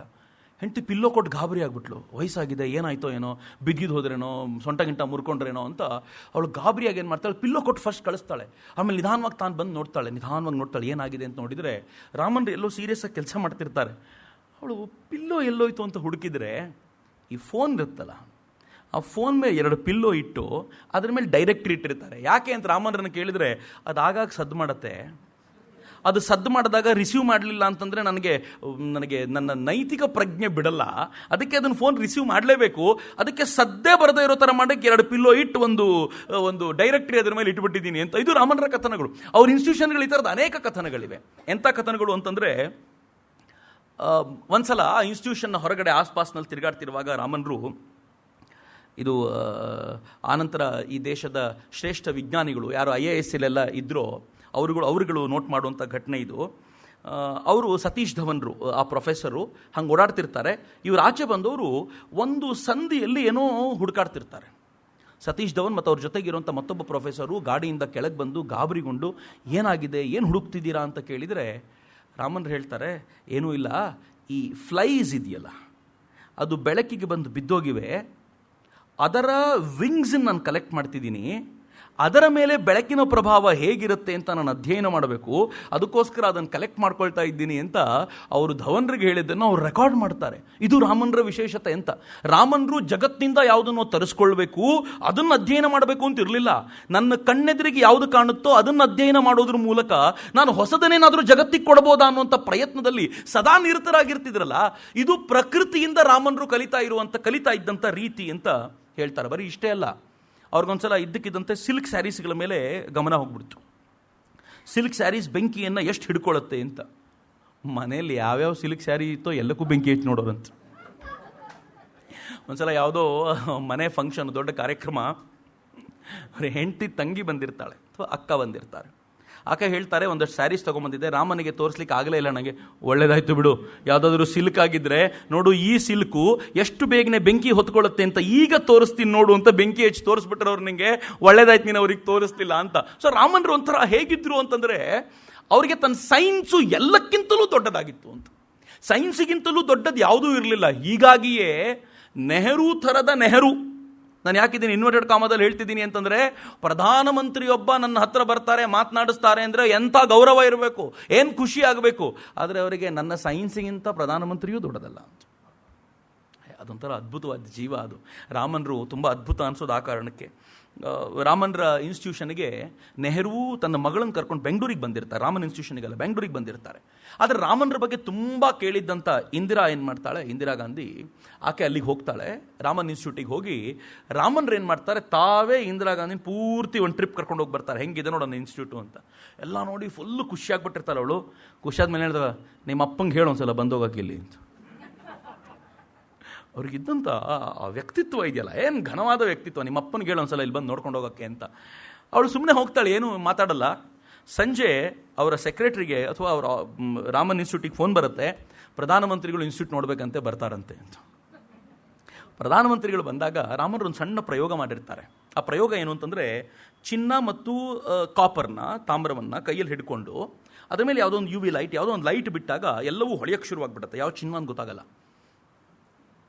ಅದನ್ನು ಇವ್ರ ಕೈಯಲ್ಲಿ ಕೊಟ್ಟು ಅದನ್ನು ಪ್ರಯೋಗ ಮಾಡಿದ ಮೇಲೆ ಎಲ್ಲಿ ಚಿನ್ನ ಆರಿಸಿ, ಈಗ ಯಾವುದು ಚಿನ್ನ ಅಂತ ಹೇಳಿ ಅಂತಂದಾಗ ಅವರೊಂದು ಆರಿಸಿ ಕೊಡ್ತಾರೆ, ಇದಾ ನೋಡಿ ಅಂತ. ರಾಮನ್ ಹೇಳ್ತಾರೆ, ಕಾಪರ್ನ ಹುಡುಕ್ಬಿಟ್ಟು ಚಿನ್ನ ಅಂದ್ರಿ ನೋಡಿ ಅಂತ ತೋರಿಸ್ತಾರೆ. ನಾನು ಯಾಕೆ ಇದನ್ನು ಸ್ಪೆಷಲಿ ಹೇಳಿದೆ ಅಂತಂದರೆ, ರಾಮನ್ ಮುಂದೆ ಹೇಳ್ತಾರೆ, ನೆಹರು ತನಗೆ ಅಡ್ವೈಸರ್ ಆಗಿ, ಸೈನ್ಸ್ನ ಅಡ್ವೈಸರ್ ಆಗಿ ಚಿನ್ನ ಅಂದ್ಕೊಂಡು ಮತ್ತೆ ಕಾಪರ್ನೇ ಹುಡುಕೊಂಬಿಟ್ಟ ಅಂತ. ಚಿನ್ನವನ್ನು ಹುಡುಕ್ಲಿಕ್ಕೆ ಆಗಲಿಲ್ಲ ಅಂತಂದರೆ ಅವ್ರಿಗೆ ಎಷ್ಟು ಆಲೋಚನೆ ಇತ್ತು ಅಂದರೆ ಯಾವಾಗಲೂ ಹೇಳ್ತಿದ್ರು, ಹಿ ಅಗೇನ್ ಸೆಲೆಕ್ಟೆಡ್ ಅ ಕಾಪರ್. ಅಂದರೆ ಆ ಪರಿಯಲ್ಲಿ ಅವ್ರು ಯೋಚನೆ ಮಾಡ್ತಿದ್ದಂಥ ರೀತಿ, ಅವ್ರ ಬಗ್ಗೆ ಎಷ್ಟು ಗೌರವ ಇತ್ತು ನೆಹರುಗೆ ಅಂತಂದರೆ, ಇನ್ಸ್ಪೈಟ್ ಆಫ್ ಆಲ್ ದಿಸ್ ಎಷ್ಟು ಗೌರವ ಇತ್ತು ಅಂತಂದರೆ, ಒಂದ್ಸಲ ಅವ್ರಿಗೆ ಹೇಳ್ತಾರೆ, ನೀವು ಭಾರತದ ಉಪರಾಷ್ಟ್ರಪತಿ ಆಗ್ಬೋದಾ, ವೈಸ್ ಪ್ರೆಸಿಡೆಂಟ್ಶಿಪ್ ಅಕ್ಸೆಪ್ಟ್ ಮಾಡ್ತೀರಾ? ಏನು ಹೇಳ್ತಾರೆ ಗೊತ್ತಾ, what would I do with that ship? ನಂಗೆ ಆ ಶಿಪ್ ಏನು ಬೇಕಾಗಿಲ್ಲ, ನನಗೆ ಈ ಸೈನ್ಸೇ ಸರ್ವಸ್ವ, ನಾನು ಇಲ್ಲೇ ಇರ್ತೀನಿ. ನಾನು ಅಥವಾ ಆಡಳಿತದಲ್ಲಿ ಬಂದು ನನಗೇನು ಕೆಲಸ ಇಲ್ಲ, ಲ್ಯಾಬೊರೇಟ್ರಿಯಲ್ಲಿ ನನ್ನ ಕೆಲಸ ಇದೆ, ಇಲ್ಲಿರ್ತೀನಿ ನಾನು ಅಂತ. ಬಹುಶಃ ಅವ್ರ ಜಾಗದಲ್ಲಿ ಇನ್ಯಾರಿದ್ದಿದ್ರು ಡೆಫಿನೆಟ್ಲಿ ವೈಸ್ ಪ್ರೆಸಿಡೆಂಟ್ಶಿಪ್ ಅಕ್ಸೆಪ್ಟ್ ಮಾಡ್ಕೊಳ್ತಿದ್ರು. ಅದಕ್ಕೊಂದು ರೀಸನ್ನು ಕೊಡ್ತಿದ್ರು, ಏನು ಗೊತ್ತಾ, ನಾನು ಲ್ಯಾಬೊರೇಟ್ರಿಯಲ್ಲಿ ಮಾಡೋ ಕೆಲಸವನ್ನು ಅಲ್ಲಿ ಕುಳಿತುಕೊಂಡು 100 ಜನರ ಹತ್ರ ಮಾಡಿಸ್ಬೋದು ಅಂತ. ನಮ್ಗೆ ಏನೇನು ಕಲ್ಪನೆಗಳಿರ್ತವೆ ಅಂದರೆ, ಭಾಳ ಜನ ಐಡಿಯಾ ಕೊಡ್ತಾರೆ ನನಗೆ, ನೀವು MLA ಆಗಿಬಿಡಿ, MP ಆಗಿಬಿಡಿ, ನೀವೇನು ಕೆಲಸ ಮಾಡ್ತಿರಲ್ಲ ಅದನ್ನು 1000 ಜನರ ಹತ್ರ ಮಾಡಿಸ್ಬೋದು ಅಂತ. ಅಂದರೆ ನಮಗೆಲ್ಲ ಐಡಿಯಾಸ್ ಕೊಡೋದೇ ಹಿಂಗೆ ಅಂತ. ಆದರೆ ಆ ಐಡಿಯಾನ ಮೀರಿ ನಿಂತು ವೈಸ್ ಪ್ರೆಸಿಡೆಂಟ್ಶಿಪ್ ನನಗೆ ಬೇಡ ಅಂತ ಹೇಳಬಲ್ಲಂಥ ಸಾಮರ್ಥ್ಯ ಇಟ್ಕೊಂಡಿದ್ರಲ್ಲ, ಅದಕ್ಕೆ ರಾಮನ್ರಿಗೆ ಒಂದು ಸಲಾಂ ಹೊಡಿಬೇಕು ಅಂತ. ರಾಮನ್ರಿಗೆ 1954ರಲ್ಲಿ ಭಾರತ ರತ್ನ ಕೊಡಲಾಯಿತು. ಬಹುಶಃ ರಾಜಾಜಿಯವ್ರ ಜೊತೆ ಎಲ್ಲ ಅವರು ಹಂಚ್ಕೊಂಡ್ರು, ರಾಧಾಕೃಷ್ಣನ್ ಮತ್ತು ರಾಜಾಜಿಯವ್ರ ಜೊತೆ ಹಂಚ್ಕೊಂಡ್ರು ಅದನ್ನು. ಭಾರತ ರತ್ನ ಅವರಿಗೆ ಸಿಕ್ಕಾಗ, ನೀವು ಯಾರು ನಂಬಲ್ಲ ಹೇಳಿದರೆ ಇದನ್ನು, ನೊಬೆಲ್ ಪ್ರಶಸ್ತಿ ಪಡಿಲಿಕ್ಕೋಸ್ಕರ 1 ವರ್ಷದ ಮುಂಚೆ ಟಿಕೆಟ್ ಬುಕ್ ಮಾಡ್ಕೊಂಡು ಓಡಿದ್ದ ಅಲ್ಲ ಪುಣ್ಯಾತ್ಮ, ಭಾರತ ರತ್ನ ಸ್ವೀಕಾರ ಮಾಡಲಿಕ್ಕೆ ಹೋಗಲೇ ಇಲ್ಲ. ಭಾರತ ರತ್ನ ಸ್ವೀಕಾರ ಮಾಡಲಿಕ್ಕೆ ಹೋಗಲಿಲ್ಲ. ಯಾಕೆ ಅಂತ ಕೇಳಿದ್ದಕ್ಕೆ ಏನು ಹೇಳಿದ್ರು ಗೊತ್ತಾ ಅವರು, ನಮ್ಮ ಹುಡುಗರದು PhD ಪೇಪರ್ ನಡೀತಾ ಇದೆ, ನಾನು ಅವ್ರಿಗೆ ಈ ಟೈಮಲ್ಲಿ ಗೈಡ್ ಮಾಡಲಿಕ್ಕೆ ಇರಬೇಕು, ಇದನ್ನು ಬಿಟ್ಟು ಭಾರತ ರತ್ನ ತೊಗೊಳ್ಲಿಕ್ಕೆ ನಾನು ಯಾಕೆ ಬರಲಿ, ನನಗೆ ಇಲ್ಲಿ ಕೆಲಸ ಇದೆ ಅಂದ್ಬಿಟ್ರು ಅವರು. ಅಷ್ಟೊತ್ತಿಗೆ ನೆಹರು ಮೇಲೆ ಕೋಪನೂ ಇತ್ತು ಅವ್ರಿಗೆ, ದೇಶ ಹಾಳು ಮಾಡಿಬಿಟ್ಟ ಅಂತ. ದಟ್ ವಾಸ್ 1954 ಅಂತಂದರೆ ಹೆಚ್ಚು ಕಡಿಮೆ 7 ವರ್ಷ ಆಗೋಗಿತ್ತು. ಸೈನ್ಸ್ ಪಾಲಿಸಿಗಳನ್ನು ಬಹುಶಃ ಶಾಂತಿ ಸ್ವರೂಪ್ ಭಟ್ನಾಗರ್ ಎಲ್ಲ ನೆಹರು ಅವ್ರ ಜೊತೆ ಇದ್ದರು ಅಂತ ಅನ್ಸುತ್ತೆ. ಸೈನ್ಸ್ ಪಾಲಿಸಿನೆಲ್ಲ ತುಂಬ ಕೆಡಿಸ್ಬಿಟ್ಟಿದ್ರು. ಸೈನ್ಸ್ ಪಾಲಿಸಿ ಹೆಂಗಿತ್ತು ಅಂತಂದರೆ, ಭಾರತದ ಬೇರೆ ಬೇರೆ ಭಾಗಗಳಲ್ಲಿ ಪ್ರಮುಖ ನಗರಗಳಲ್ಲೆಲ್ಲ ಸೈನ್ಸ್ ಲ್ಯಾಬೊರೇಟರೀಸನ್ನು ಎಸ್ಟಾಬ್ಲಿಷ್ ಮಾಡಲಾಗಿತ್ತು. ಅದಕ್ಕೆಲ್ಲ ವಿದೇಶದಿಂದ ಇಕ್ವಿಪ್ಮೆಂಟ್ಸನ್ನು ತಂದ್ಕೊಂಡು ಅದನ್ನೆಲ್ಲ ಸೆಟಪ್ ಮಾಡಲಾಗಿತ್ತು. ಹೈ ಕ್ಲಾಸ್ ಸೆಟಪ್ ಆಗಿತ್ತು. ಈ ಹೈ ಕ್ಲಾಸ್ ಸೆಟಪ್ ಆಗಿದ್ದರಿಂದ ಪ್ರಾಬ್ಲಮ್ ಏನಿತ್ತು ಗೊತ್ತಾ, ಇವರ ಥರದ ಇನ್ಸ್ಟಿಟ್ಯೂಷನ್ಗಳಿಗೆ ಹುಡುಗರು ಬರ್ತಿದ್ರು. ಸ್ವಲ್ಪ ಇಲ್ಲೆಲ್ಲ ಹೇಗೆ ಅಂತಂದರೆ ಎಲ್ಲ ಇಕ್ವಿಪ್ಮೆಂಟ್ಸೇ ಅಲ್ಲಿ ಕೆಲಸ ಮಾಡುವಷ್ಟೇ ಮಾಡುತ್ತೆ, ಆದರೆ ಅಲ್ಲಿನ ಥರದ್ದು ಸೊಫಿಸ್ಟಿಕೇಟೆಡ್ ಇಲ್ಲ. ಯಾಕೆ ಅಂತಂದರೆ ಇದು 500 ರೂಪಾಯಿಲಾಗಿರುವಂಥದ್ದು, ಅದು 50,000 ರೂಪಾಯಿ ಕೊಟ್ಟು ತಂದಿರುವಂಥದ್ದು. ರಾಮನ್ ಹೇಳೋರು, ನಾನು ಇಡೀ ನೊಬೆಲ್ನ 200 ರೂಪಾಯಿ ಇಕ್ವಿಪ್ಮೆಂಟಲ್ಲಿ ಪಡ್ಕೊಂಡಿದ್ದೀನಿ ಕಣೋ ಅಂತ. ನಾನು ಇಡೀ ನೊಬೆಲ್ಗೆ ಖರ್ಚು ಮಾಡಿದ್ದು 200 ರೂಪಾಯಿ ಇಕ್ವಿಪ್ಮೆಂಟ್ ಮಾತ್ರ. 200 ರೂಪಾಯಿ ಇಕ್ವಿಪ್ಮೆಂಟಲ್ಲಿ ನೊಬೆಲ್ ಬಂತು, ಆದರೆ ಈ ದೇಶ ಇವತ್ತು ಸಾಮಾನ್ಯವಾದ ಇಕ್ವಿಪ್ಮೆಂಟ್ಗೆ 1000 ರೂಪಾಯಿ ಖರ್ಚು ಮಾಡಲಿಕ್ಕೆ ಅಂತ ನಿಂತಿದೆ ಅಂತ ರಾಮನ್ ಹೇಳ್ತಿದ್ರಲ್ಲ. ಈ ನೋವು ಅವ್ರನ್ನ ಯಾವಾಗಲೂ ಕಾಡ್ತಾ ಇತ್ತು.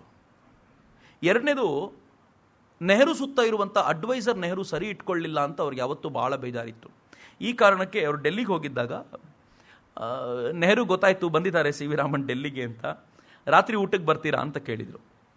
ಇಲ್ಲ, ನಾನು ರಾತ್ರಿ ಇರಲ್ಲ ಅಂದ್ಬಿಟ್ರು. ನೆಹರು ಕರೆದಾಗ ನೆಹರು ಹೇಳಿದರು, ಹಾಗಿದ್ರೆ ನಾಳೆ ಮಧ್ಯಾಹ್ನ ಬರ್ತೀರಾ. ನೆಹರು ಭಾಳ ಚೆನ್ನಾಗಿತ್ತು ಅವರಿಬ್ಬರು ರಿಲೇಷನ್. ಇಷ್ಟು ಕೋಪದ ನಡುವೆ ನೆಹರು ಎದುರುಗಡೆ ಬೈತಾ ಇರೋದ್ರ ನಡುವೆಯೂ ನೆಹರು ಹಿಂಗೆ ಇದ್ರು. ರಾಮನ್ರು ಅಷ್ಟೇ ಕಿತ್ತಾಡ್ಕೊಂಡು ಅವ್ರ ಜೊತೆ ಚೆನ್ನಾಗಿದ್ರು.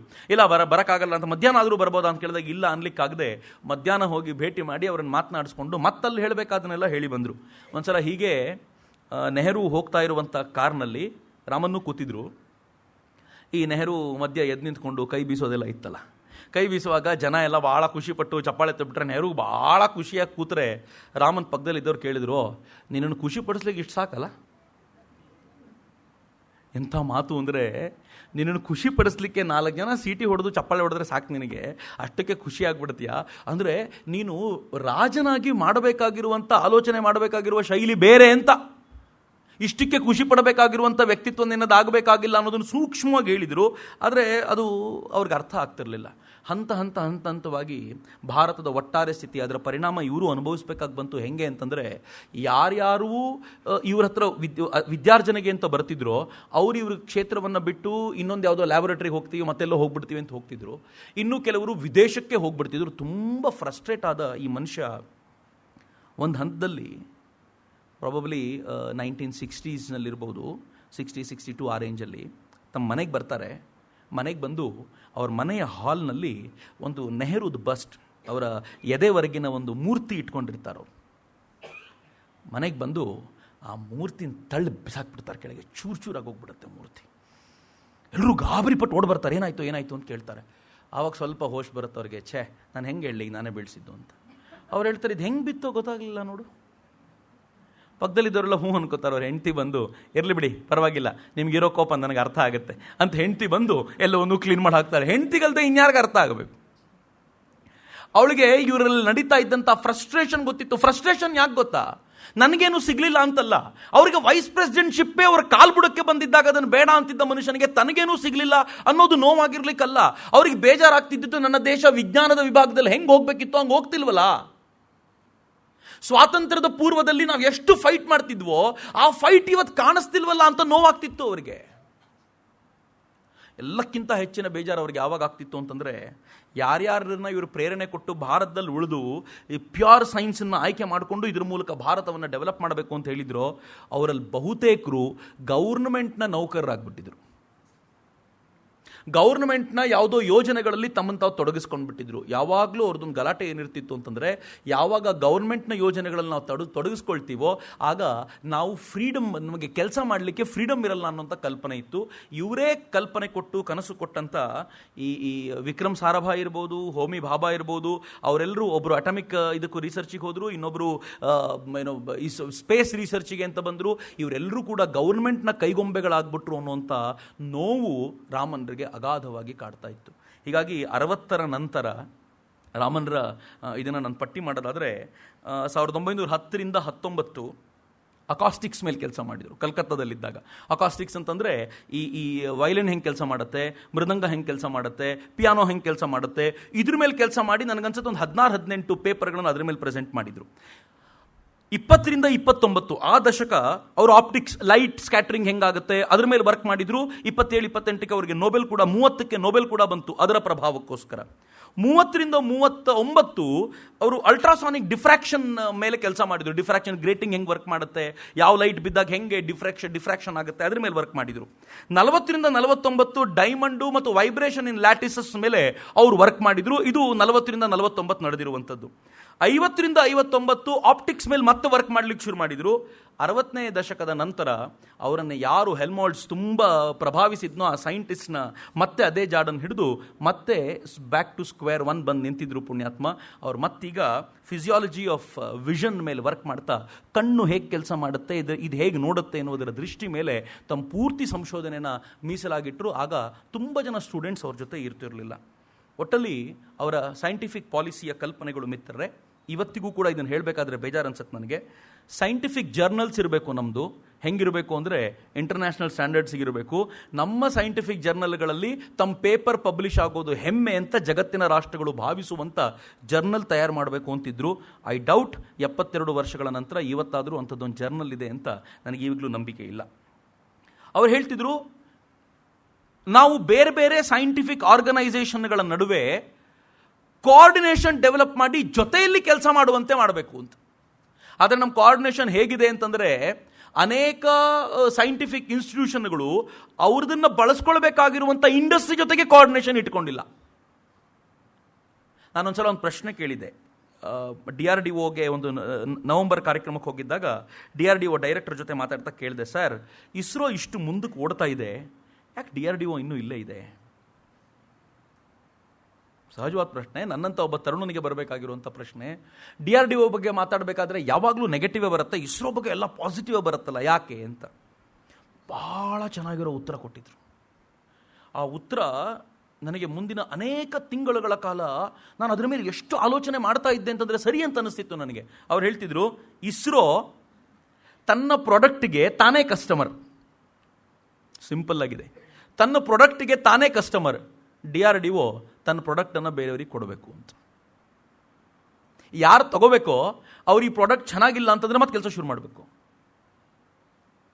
ಯಾರು ತಗೋಬೇಕೋ ಆ ದಿಕ್ಕಲ್ಲಿ ತುಂಬ ಲಾಬಿಗಳು ನಡೆದರೆ ಇವ್ರು ಮಾಡಿರುವಂಥ ಕೆಲಸ ಉಪಯೋಗಕ್ಕಿಲ್ಲ ಅಂತ ಆಗ್ಬಿಡತ್ತೆ ಅಂತ. ಆದರೆ ಇಸ್ರೋಗೆ ಹಾಗಿಲ್ಲ, ತಾನು ಮಾಡಿರೋದ್ರಲ್ಲಿ ಒಂದು ಸಣ್ಣ ತಪ್ಪಾದರೆ ತಾನೇ ತಿದ್ದಿ ಹೊಸದೇನೋ ಮಾಡ್ಕೊಂಡು ಕಳಿಸ್ಬೋದು. ಯಾಕೆಂದ್ರೆ ಅಲ್ಟಿಮೇಟ್ಲಿ ಇವ್ಯಾಲ್ಯೂಯೇಟ್ ಮಾಡಬೇಕಾಗಿರೋ ತಾನೇ ಅಲ್ಲ. DRDO ಹಂಗೆ ಇರಲಿಲ್ಲ. ಅದ್ರ ಹಿಂದೆ ತುಂಬ ಅವರ ಚಿಂತನೆಯ ಆಳ ನಾನು ತುಂಬ ಸಲೀಸಾಗಿ ಹೇಳಿ ಮುಗಿಸಿದೆ. ಇಟ್ಟು ಸಲೀಸಾಗಿಲ್ಲ, ಅದು ಇದಕ್ಕಿಂತಲೂ ಆಳಕ್ಕೆ ಹೋಗುತ್ತೆ. ಇದರಲ್ಲಿ ಇಡೀ ಏನು ಈ ಶಸ್ತ್ರಾಸ್ತ್ರಗಳ ಮಾಫಿಯಾ ಇದೆಯಲ್ಲ, ಆ ಎಲ್ಲ ಮಾಫಿಯಾ ಕೂಡ ಸೇರ್ಕೊಂಡು ಬಿಡುತ್ತೆ ಅದರಲ್ಲಿ. ಅವೆಲ್ಲವನ್ನೂ ಸೇರಿದ ನಂತರ ಅವ್ರು ಹೇಳುವಂಥದ್ದು ಈ ಥರದೊಂದು ಪರಿಸ್ಥಿತಿ ಇದೆ ಅಂತ ಸತ್ಯ ಅನಿಸುತ್ತೆ. ಯಾವಾಗ ಅವನ್ನೆಲ್ಲ ತೆಗೆದು ಪ್ರಾಮಾಣಿಕತೆಯ ಚಿಂತನೆ ತರಲಿಕ್ಕೆ ಶುರುವಾಯಿತೋ, ಈಗ DRDO ಬೆಳೀತಾ ಇರುವಂಥ ವೇಗ ಇದೆಯಲ್ಲ, ಅನ್ಇಮ್ಯಾಜಿನಬಲ್ ಅಂತ. ಬೇಸಿಕಲಿ ಈ ದೇಶದಲ್ಲಿ ಆ ಪ್ರಾಮಾಣಿಕತೆಯ ಸಂಗತಿಗಳೇ ಕಳೆದೋಗ್ಬಿಡ್ತು. ಸ್ವಾತಂತ್ರ್ಯ ಬಂದ ಹೊಸರಲ್ಲಿ ಮೊದಲನೇ ಬಾರಿಗೆ ಜೀಪ್ ಹಗರಣ ಆದಾಗ ನೆಹರೂನ ಯಾರೋ ಕೇಳಿದ್ರು, ಜೀಪ್ ಹಗರಣ ಆಗೋಯ್ತಲ್ಲ, ಇರಲಿ ಬಿಡ್ರಿ, ದೊಡ್ಡ ದುಡ್ಡಲ್ಲಿ ಒಂದು ಸಣ್ಣ ಪುಟ್ಟ ತಿಂದರೆ ಏನು ತಲೆ ಕೆಡಿಸ್ಕೊಳ್ತೀರಾ ಅಂದ್ಬಿಟ್ರು. ಜೀಪ್ ಹಗರಣದಲ್ಲಿ ಆರಂಭದಲ್ಲಿ ನಡೆದಂಥ ಘಟನೆ. ಅಂದರೆ ಪ್ರಾಮಾಣಿಕತೆಯ ಆ ಪರ್ವತದಿಂದ ಧುಮುಕು ಬಿಟ್ಟರೆ ಇದೆಯಲ್ಲ, ಅಲ್ಲಿಂದ ಆಚೆಗೆ ಎಲ್ಲವೂ ಡಿಸಾಸ್ಟ್ರಸ್ಸೇ. ಭಾರತದ ವಿಜ್ಞಾನಕ್ಕೆ ಆ ಥರದೊಂದು ದೊಡ್ಡ ಹೊಡೆತ ಡೆಫಿನೆಟ್ಲಿ ಬಿತ್ತು. ಜಗತ್ತಿನ ಅನೇಕ ಕಡೆ ಏನೇನು ರಿಸರ್ಚ್ ಆ್ಯಂಡ್ ಡೆವಲಪ್ಮೆಂಟ್ ನಡೆಯುತ್ತೋ ಅದಕ್ಕೆ ಗೌರ್ಮೆಂಟ್ ಹಿಂದೆ ನಿಂತು ಅದನ್ನು ಮಾರ್ಕೆಟ್ ಮಾಡಲಿಕ್ಕೆ ಬೇಕಾಗಿರುವಂಥ ವ್ಯವಸ್ಥೆ ಮಾಡುತ್ತೆ. ನಮ್ಮ ದೇಶದಲ್ಲಿ ದುರ್ದೈವದ ಸಂಗತಿ, ಇಷ್ಟರವರೆಗೂ ಅದನ್ನು ನಾವು ತೆಗೆದುಕೊಂಡು ಹೋಗಬಲ್ಲಂಥ ಮಟ್ಟದಲ್ಲಿರಲಿಲ್ಲ. ಇನ್ನು ಮುಂದೆ ಆದರೂ ಆ ಥರದೊಂದು ಡೆವಲಪ್ ಆಗ್ಬೋದು ಅಂತ ಯೋಚನೆ ಮಾಡ್ಬೋದು. ರಾಮನ್ರು ತುಂಬ ಸ್ಪಷ್ಟವಾಗಿ ಹೇಳ್ತಿದ್ರು, ಇಂಪೋರ್ಟ್ಸ್ ಆಗಬಾರ್ದು, ಯಾವುದೇ ಇಕ್ವಿಪ್ಮೆಂಟ್ಸನ್ನ ಇಂಪೋರ್ಟ್ ಮಾಡ್ಕೋಬೇಡಿ, ಈ ದೇಶದಲ್ಲಿ ತಯಾರು ಮಾಡ್ಲಿಕ್ಕೆ ಬೇಕಾಗಿರುವಂಥ ವ್ಯವಸ್ಥೆ ಮಾಡ್ಕೊಳ್ಳಿ ಅಂತ. ರಾಮನ್ರು ಇನ್ನೂ ಸ್ಪಷ್ಟವಾಗಿ ಒಂದು ಮಾತನ್ನು ಹೇಳ್ತಾ ಇದ್ರು, ಯಾರು ಸೈಂಟಿಫಿಕ್ ಇನ್ಸ್ಟಿಟ್ಯೂಷನ್ಗಳಿಗೆ ದುಡ್ಡು ಕೊಟ್ಟ ಮಾತ್ರಕ್ಕೆ ಮೆಂಬರ್ಶಿಪ್ ಕೊಡಬೇಡಿ ಅಂತ. ಆ ಇನ್ಸ್ಟಿಟ್ಯೂಷನ್ಗಳಿಗೆ ಮೋಸ್ಟ್ಲಿ ಅವರಿಗೆ ಕೋಪ ಇದ್ದಿದ್ದು ಈ ಶ್ಯಾಮ್ ಪ್ರಸಾದ್ ಮುಖರ್ಜಿ ಮತ್ತು ಅವ್ರ ಟೀಮ್ ಮೇಲೆ ಇರಬೇಕು, ಯಾರೋ ಬಂದ್ಬಿಟ್ಟು ಆಗ್ಬಿಟ್ರಲ್ಲ ಅಂತ. ಅವ್ರು ಹೇಳ್ತಿದ್ರು, ಸೈಂಟಿಫಿಕ್ ಇವ್ಯಾಲ್ಯೂಯೇಷನ್ ಮಾಡಿ ಈತ ಈ ಇನ್ಸ್ಟಿಟ್ಯೂಷನ್ಗೆ ಸೈಂಟಿಸ್ಟ್ ಆಗಿ ಯೋಗ್ಯನಾ ಅಂತಂದ್ರೆ ಮಾತ್ರ ತಗೊಳ್ಳಿ ಅಂತ. And that is true.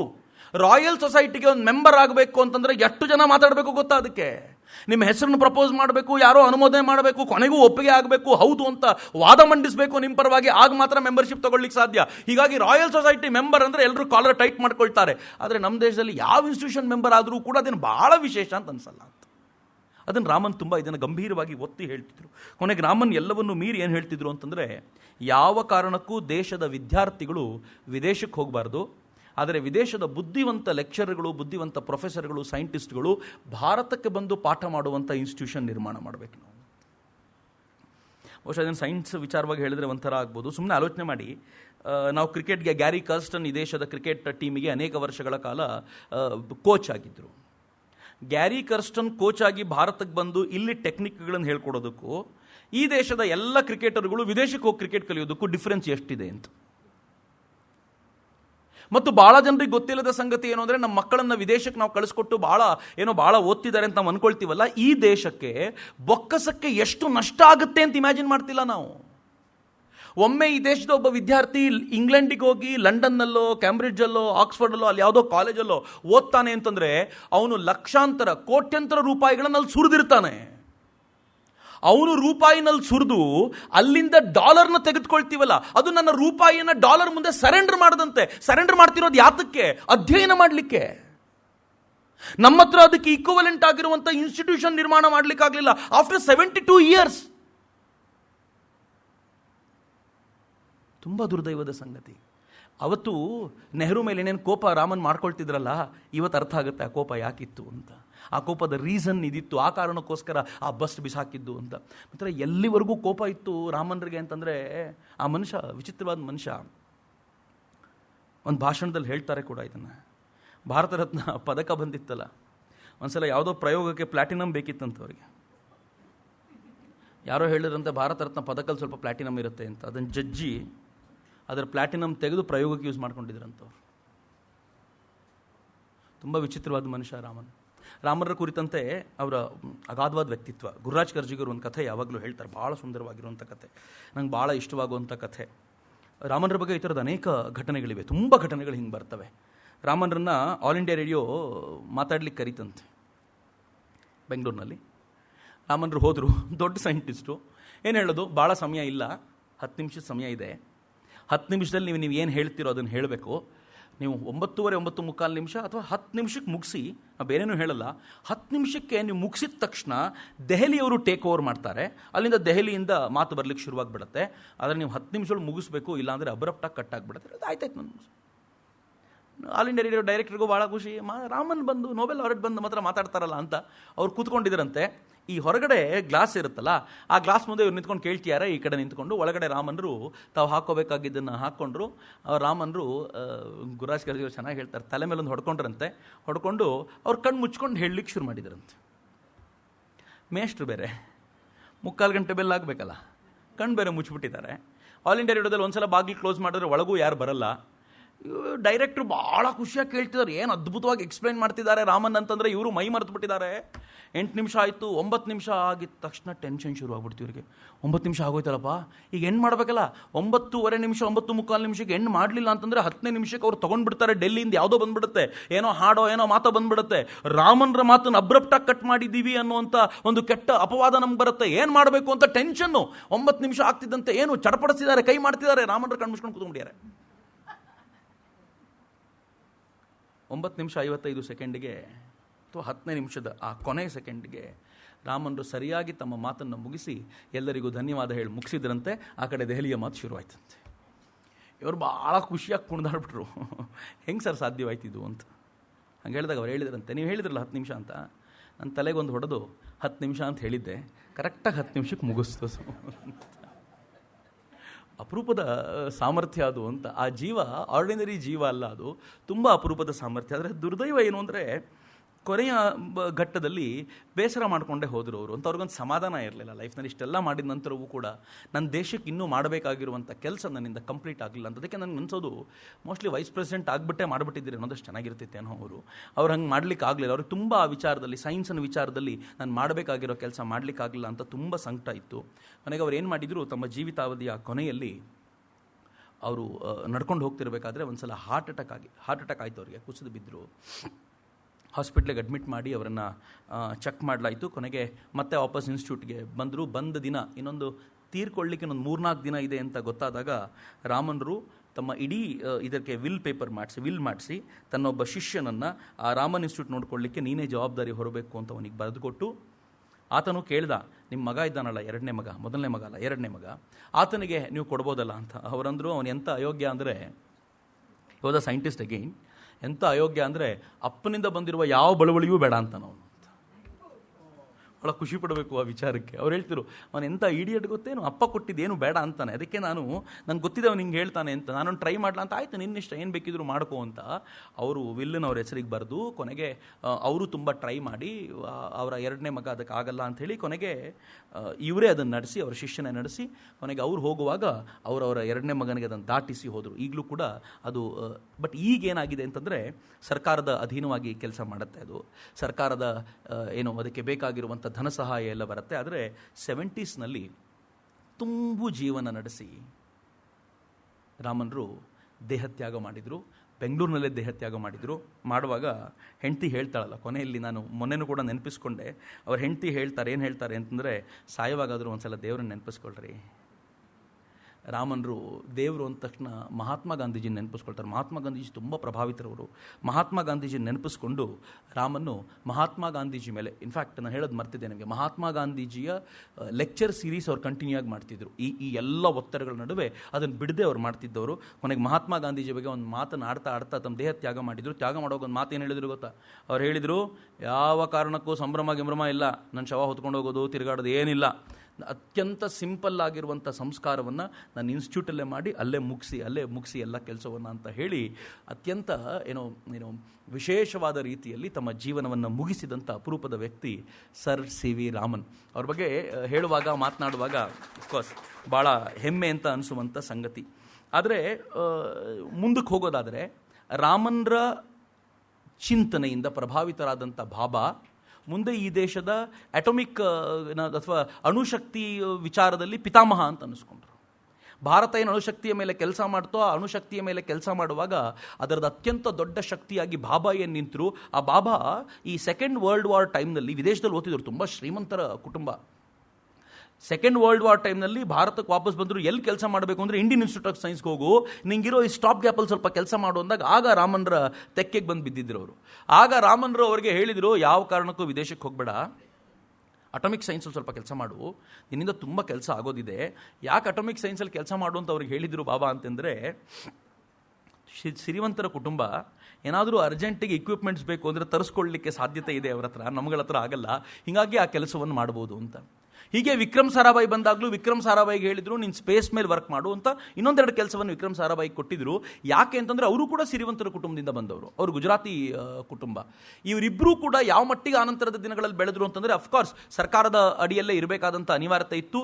ನೆಹರುಗೂ ಮತ್ತು ಬಾಬಾಗೂ ಒಂದು ಅದ್ಭುತವಾದ ಸಂಬಂಧ ಇತ್ತು. ಹೀಗಾಗಿ ಯಾವ ಪರಿಯ ಅವರದ್ದು ಘನಿಷ್ಠವಾದ ಬಾಂಧವ್ಯ ಇತ್ತು ಅಂತಂದರೆ, ಬಾಬಾ ಕೇಳಿದ್ದನ್ನೆಲ್ಲ ನೆಹರು ಮಾಡಿಕೊಡ್ತಾ ಇದ್ರು. ಯಾಕೆಂದರೆ ಅಟೋಮಿಕ್ ಎನರ್ಜಿ ಭಾರತಕ್ಕೆ ಬೇಕೇ ಬೇಕಾಗಿತ್ತು ಅನ್ನೋ ದೃಷ್ಟಿಯಿಂದ ಅವರ ಕೆಲಸ ಮಾಡಿಕೊಡ್ತಿದ್ರು. ಅದರ ದುರ್ದೈವದ ಸಂಗತಿ, ಬಾಬಾ ಅಕಾಲ ಮೃತ್ಯುವಿಗೆ ಒಳಗಾದ್ರು, ಫ್ಲೈಟ್ ಆಕ್ಸಿಡೆಂಟಲ್ಲಿ ತೀರ್ಕೊಂಡ್ರು. ಈಗಲೂ ಕೂಡ ಅದನ್ನೊಂದು ಕಾನ್ಸ್ಪಿರಸಿ ಅಂತ ಎಲ್ಲರೂ ಮಾತನಾಡ್ತಾರೆ. ಅವರ ಕೈಯಲ್ಲಿ ಅನೇಕ ಅಟೋಮಿಕ್ ರಿಸರ್ಚ್ಗೆ ಸಂಬಂಧಪಟ್ಟಂಥ ವಿಚಾರಗಳಿದ್ದರಿಂದ ಅವ್ರ ಮುಂದೆ ಅದರಿಂದ ದೊಡ್ಡದನ್ನೇನೋ ಸಾಧನೆ ಮಾಡಿಸ್ಲಿಕ್ಕೆ ಹೋಗ್ತಾ ಇದ್ದಿದ್ದರಿಂದ ಜಾಗತಿಕ ಮಟ್ಟದಲ್ಲಿ ಅದನ್ನು ಒಂದು ದೊಡ್ಡ ಕಾನ್ಸ್ಪಿರಸಿ ಮಾಡಿ ಅವರನ್ನು ಕೊಲ್ಲಲಾಯಿತು ಅಂತ ಅನೇಕರು ಹೇಳ್ತಾರೆ. ಅದಕ್ಕೆ ಯಾವ ಪ್ರೂಫು ಇಲ್ಲದೆ ಇರೋದ್ರಿಂದ ಅದು ತುಂಬ ಘನಿಷ್ಠವಾಗಿ, ತುಂಬ ದೃಢವಾಗಿ ಏನು ಮಾತಾಡ್ಲಿಕ್ಕೆ ಸಾಧ್ಯ ಇಲ್ಲ. ಒಂದು. ಎರಡನೇದು, ಯಾವಾಗ ಬಾಬಾ ತೀರ್ಕೊಂಡ್ರೋ ಅವರ ಸ್ಥಾನಕ್ಕೆ ಯಾರು ಬರಬಹುದು ಅಂತ ಹುಡುಕಾಡ್ತಿರುವಾಗ ಅದರ ನೆಕ್ಸ್ಟ್ ಲೈನಲ್ಲಿ ಇದ್ದಿದ್ದು ವಿಕ್ರಮ್ ಸಾರಾಭಾಯಿ. ವಿಕ್ರಮ್ ಸಾರಾಭಾಯಿನಲ್ಲಿ ಕೂರಿಸಿದ್ರು. ದುರದೃಷ್ಟಕರ ಸಂಗತಿ ಅಂದರೆ, ಕೆಲವು ವರ್ಷಗಳಲ್ಲಿ ವಿಕ್ರಮ್ ಸಾರಾಭಾಯಿಯು ಕೂಡ ಅಚಾನಕ್ಕಾಗಿ ತೀರ್ಕೊಂಡ್ರು. ವಿಕ್ರಮ್ ಸಾರಾಭಾಯಿ ಸಾವು ಕೂಡ ಹೇಗೆ ಅನ್ನೋದು ಅದೊಂಥರ ಮಿಸ್ಟೀರಿಯಸ್ ಸಾವಾಗಿ ವಿಕ್ರಮ್ ಸಾರಾಭಾಯಿ ಕೂಡ ತೀರ್ಕೊಳ್ಬೇಕಾದ ಪರಿಸ್ಥಿತಿ ಬಂತು. ವಿಷಪ್ರಾಶನ ಅಂತಲೂ ಕೂಡ ಕೆಲವರು ಹೇಳ್ತಾರೆ. ಆ ಥರದ ಸ್ಥಿತಿಯಲ್ಲಿ ವಿಕ್ರಮ್ ಸಾರಾಭಾಯಿ ತೀರ್ಕೊಳ್ಬೇಕಾಗಿ ಬಂತು. ಅಟೋಮಿಕ್ ಈ ಕ್ಷೇತ್ರದಲ್ಲಿ ಯಾರ್ಯಾರು ಹೋದರೋ ಮತ್ತು ಸ್ಪೇಸ್ ರಿಸರ್ಚಿಗೆ ಬಂದರೋ ಅವ್ರನ್ನೆಲ್ಲ ಈ ಥರ ಮಾಡಲಾಗ್ತಿತ್ತು ಅಂತ ಕೂಡ ಹೇಳ್ತಾರೆ. ಆದರೆ ಇವರಿಬ್ಬರೂ ಕೂಡ ವಿದೇಶಕ್ಕೆ ಮರಳದೆ ಭಾರತದಲ್ಲೇ ಇದ್ದು ಕೆಲಸ ಮಾಡೋದರಲ್ಲಿ ನಿಸ್ಸಂಶಯವಾಗಿ ರಾಮನ್ರ ಪಾತ್ರ ಬಲು ದೊಡ್ಡದ್ದು ಅಂತ ಎಲ್ಲರೂ ಒಪ್ಕೋಬೇಕು. ಹೀಗಾಗಿ ಇವತ್ತೇನಾದರೂ ಅಟೋಮಿಕ್ ಕ್ಷೇತ್ರದಲ್ಲಿ ನಡೆದ ಕೆಲಸ, ಸ್ಪೇಸ್ ರಿಸರ್ಚಲ್ಲಿ ಕೆಲಸ ನಡೆದಿದ್ದರೂ ಕಾಣದೇ ಇರುವಂಥ ಒಂದು ಬೀಜವನ್ನು ಬಿತ್ತಿರುವಂಥವರು ಸರ್ ಸಿ ವಿ ರಾಮನ್ ಅಂತ. ಸರ್ ಸಿ ವಿ ರಾಮನ್ರಿಗೆ ಎಷ್ಟರ ಮಟ್ಟಿಗೆ ಬಾಬಾ ಮೇಲೆ ಪ್ರೀತಿ ಇತ್ತು ಅಂತಂದರೆ, ಅವರೊಂದು ಭಾಷಣದಲ್ಲಿ ಹೇಳ್ತಾರೆ, ಬಾಬಾ ಎಂಥ ಅದ್ಭುತವಾದ ವ್ಯಕ್ತಿ ಅಂತಂದರೆ ಒಂಥರ ಭಾರತದ ಲಿಯೋನಾರ್ಡೋ ಡ ವಿಂಚಿ ಇದ್ದಂತೆ ಅಂತ. ಯಾವ್ಯಾವ ಕೆಲಸ ಬೇಕಿದ್ರೂ ಮಾಡಬಲ್ಲ ಅವನು, ಅದ್ಭುತವಾದ ಚಿತ್ರಕಾರ ಅವನು ಅಂತಂದರೆ ಆ ಕ್ಷೇತ್ರದಲ್ಲಿ ಅದ್ಭುತವಾದ ಚಿತ್ರಕಾರ ಆತ ಅಂತ ಭಾಳ ಹೆಮ್ಮೆಯಿಂದ ಹೇಳ್ತಾ ಇದ್ರು. ನನಗೆ ಒಂದೇ ಒಂದು ಅನಿಸೋದು, ರಾಮನ್ರ ಕೈಯಲ್ಲಿ ಸರಿಯಾಗಿ ಭಾರತದ ಸೈಂಟಿಫಿಕ್ ಮಾಡೆಲಿಂಗ್ ಹೋಗಿದ್ದಿದ್ರೆ, ಮಾಡೆಲ್ ಮಾಡಲಿಕ್ಕೆ ಅವ್ರಿಗೆ ಸಿಕ್ಕಿದ್ದಿದ್ರೆ, ಬಹುಶಃ ಇವತ್ತಿನ ದಿನಗಳಲ್ಲಿ ಇನ್ನೂ ನಮ್ಮ ಸೈಂಟಿಫಿಕ್ ಆಟಿಟ್ಯೂಡ್ ಭಾಳ ಜೋರಾಗಿರ್ತಿತ್ತು ಅಂತ.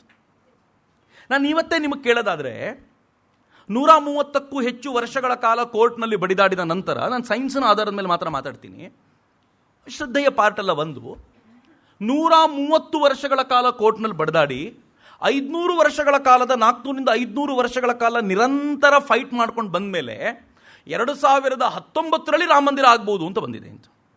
ಯಾಕೆ ರಾಮ ಮಂದಿರ ಆಗ್ಬೋದು ಅಂತ 2019ರಲ್ಲಿ ಬಂತು ಗೊತ್ತಾ? ನಮಗೆ ಈ ಡಿಸ್ಪ್ಯೂಟೆಡ್ ಸ್ಟ್ರಕ್ಚರ್ ಕೆಳಗೆ ಏನಿತ್ತು ಅಂತ ಹುಡುಕೋ ಸಾಮರ್ಥ್ಯ ಇರಲಿಲ್ಲ ಅಂತ. ಡಿಸ್ಪ್ಯೂಟೆಡ್ ಸ್ಟ್ರಕ್ಚರ್ ಕೆಳಗೆ ಇದ್ದಿದ್ದಿದೆ ಅಂತ ದೃಢವಾಗಿ ಹೇಳಿ ಇದನ್ನು ಒಪ್ಪಿಸಬಲ್ಲಂತ ಸಾಮರ್ಥ್ಯ ಇರಲಿಲ್ಲ. ಸೈಂಟಿಫಿಕ್ ಆಟಿಟ್ಯೂಡ್ನ ಕೊರತೆ ಇದು. ನಾನು ಇಡೀ ಕೋರ್ಟ್ ಪ್ರೊಸೀಡಿಂಗ್ಸ್ನ ನೋಡಿದ್ದೀನಿ. ಇನ್ನೊಂದು ಸ್ವಲ್ಪ ಹೊತ್ತು ಸಮಯದಲ್ಲಿ ನಾನು ಅದನ್ನು ಹೇಳ್ತೀನಿ ನಿಮಗೆ. ಇಡೀ ಕೋರ್ಟ್ ಪ್ರೊಸೀಡಿಂಗ್ಸ್ ಹೇಗಾಗಿದೆ ಅಂತಂದರೆ, ನೀವು ಯಾವುದೇ ಒಂದು ವಿಚಾರವನ್ನು ಸೈಂಟಿಫಿಕ್ ಆ್ಯಂಗಲಿಂದ ನೋಡಬೇಕು. ಅದು ರಾಮ ಮಂದಿರ ಇರ್ಬೋದು, ಅದು ಬಾಬರಿ ಮಸ್ಜಿದ್ ಇರ್ಬೋದು, ಒಂದು ಸೈಂಟಿಫಿಕ್ ಆ್ಯಂಗಲಿಂದ ನೋಡಬೇಕು. ಮೊದಲನೇ ಪ್ರಶ್ನೆ ಎಲ್ಲರೂ ಕೇಳೋದು, ರಾಮ ಇದ್ನಾ, ಗ್ಯಾರಂಟಿನಾ? ಇವತ್ತಿಗೂ ಪ್ರಶ್ನೆ ಕೇಳ್ತಾರೆ. ಯಾರು ರಾಮ ಇದ್ನ ಅಂತ ನಮಗೆ ಪ್ರಶ್ನೆ ಕೇಳಿದ್ದಾರೋ ಅವರಿಗೆ ಮಹಿಷಾಸುರನ ಜಯಂತಿ ಮಾಡೋ ಇಂಟ್ರೆಸ್ಟ್ ಇದೆ.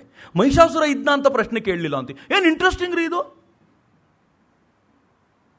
ಮಹಿಷಾಸುರ ಜಯಂತಿ ಮಾಡಬೇಕು ಅವರಿಗೆ, ರಾಮ ಇದ್ನ ಅಂತ ಪ್ರಶ್ನೆ. ಫೈನ್, ಆಯಿತು, ಅಕ್ಸೆಪ್ಟ್ ಮಾಡ್ಕೊಳ್ಳಿ. ಪ್ರಶ್ನೆ ಯಾರಾದರೂ ಕೇಳಿದಾಗ ಕೋಪಿಸ್ಕೊಳ್ಳೋಕೆ ರೀಸನ್ ಇಲ್ಲ. ಆದರೆ ಯಾವುದಾದ್ರೂ ಒಬ್ಬ ವ್ಯಕ್ತಿ ವಿವೇಕಾನಂದರಿದ್ರ ಅಂತ ಪ್ರಶ್ನೆ ಕೇಳಿದರೆ, ವಿವೇಕಾನಂದರಿದ್ರು ಅಂತ ಹೆಂಗೆ ಹೇಳೋದು?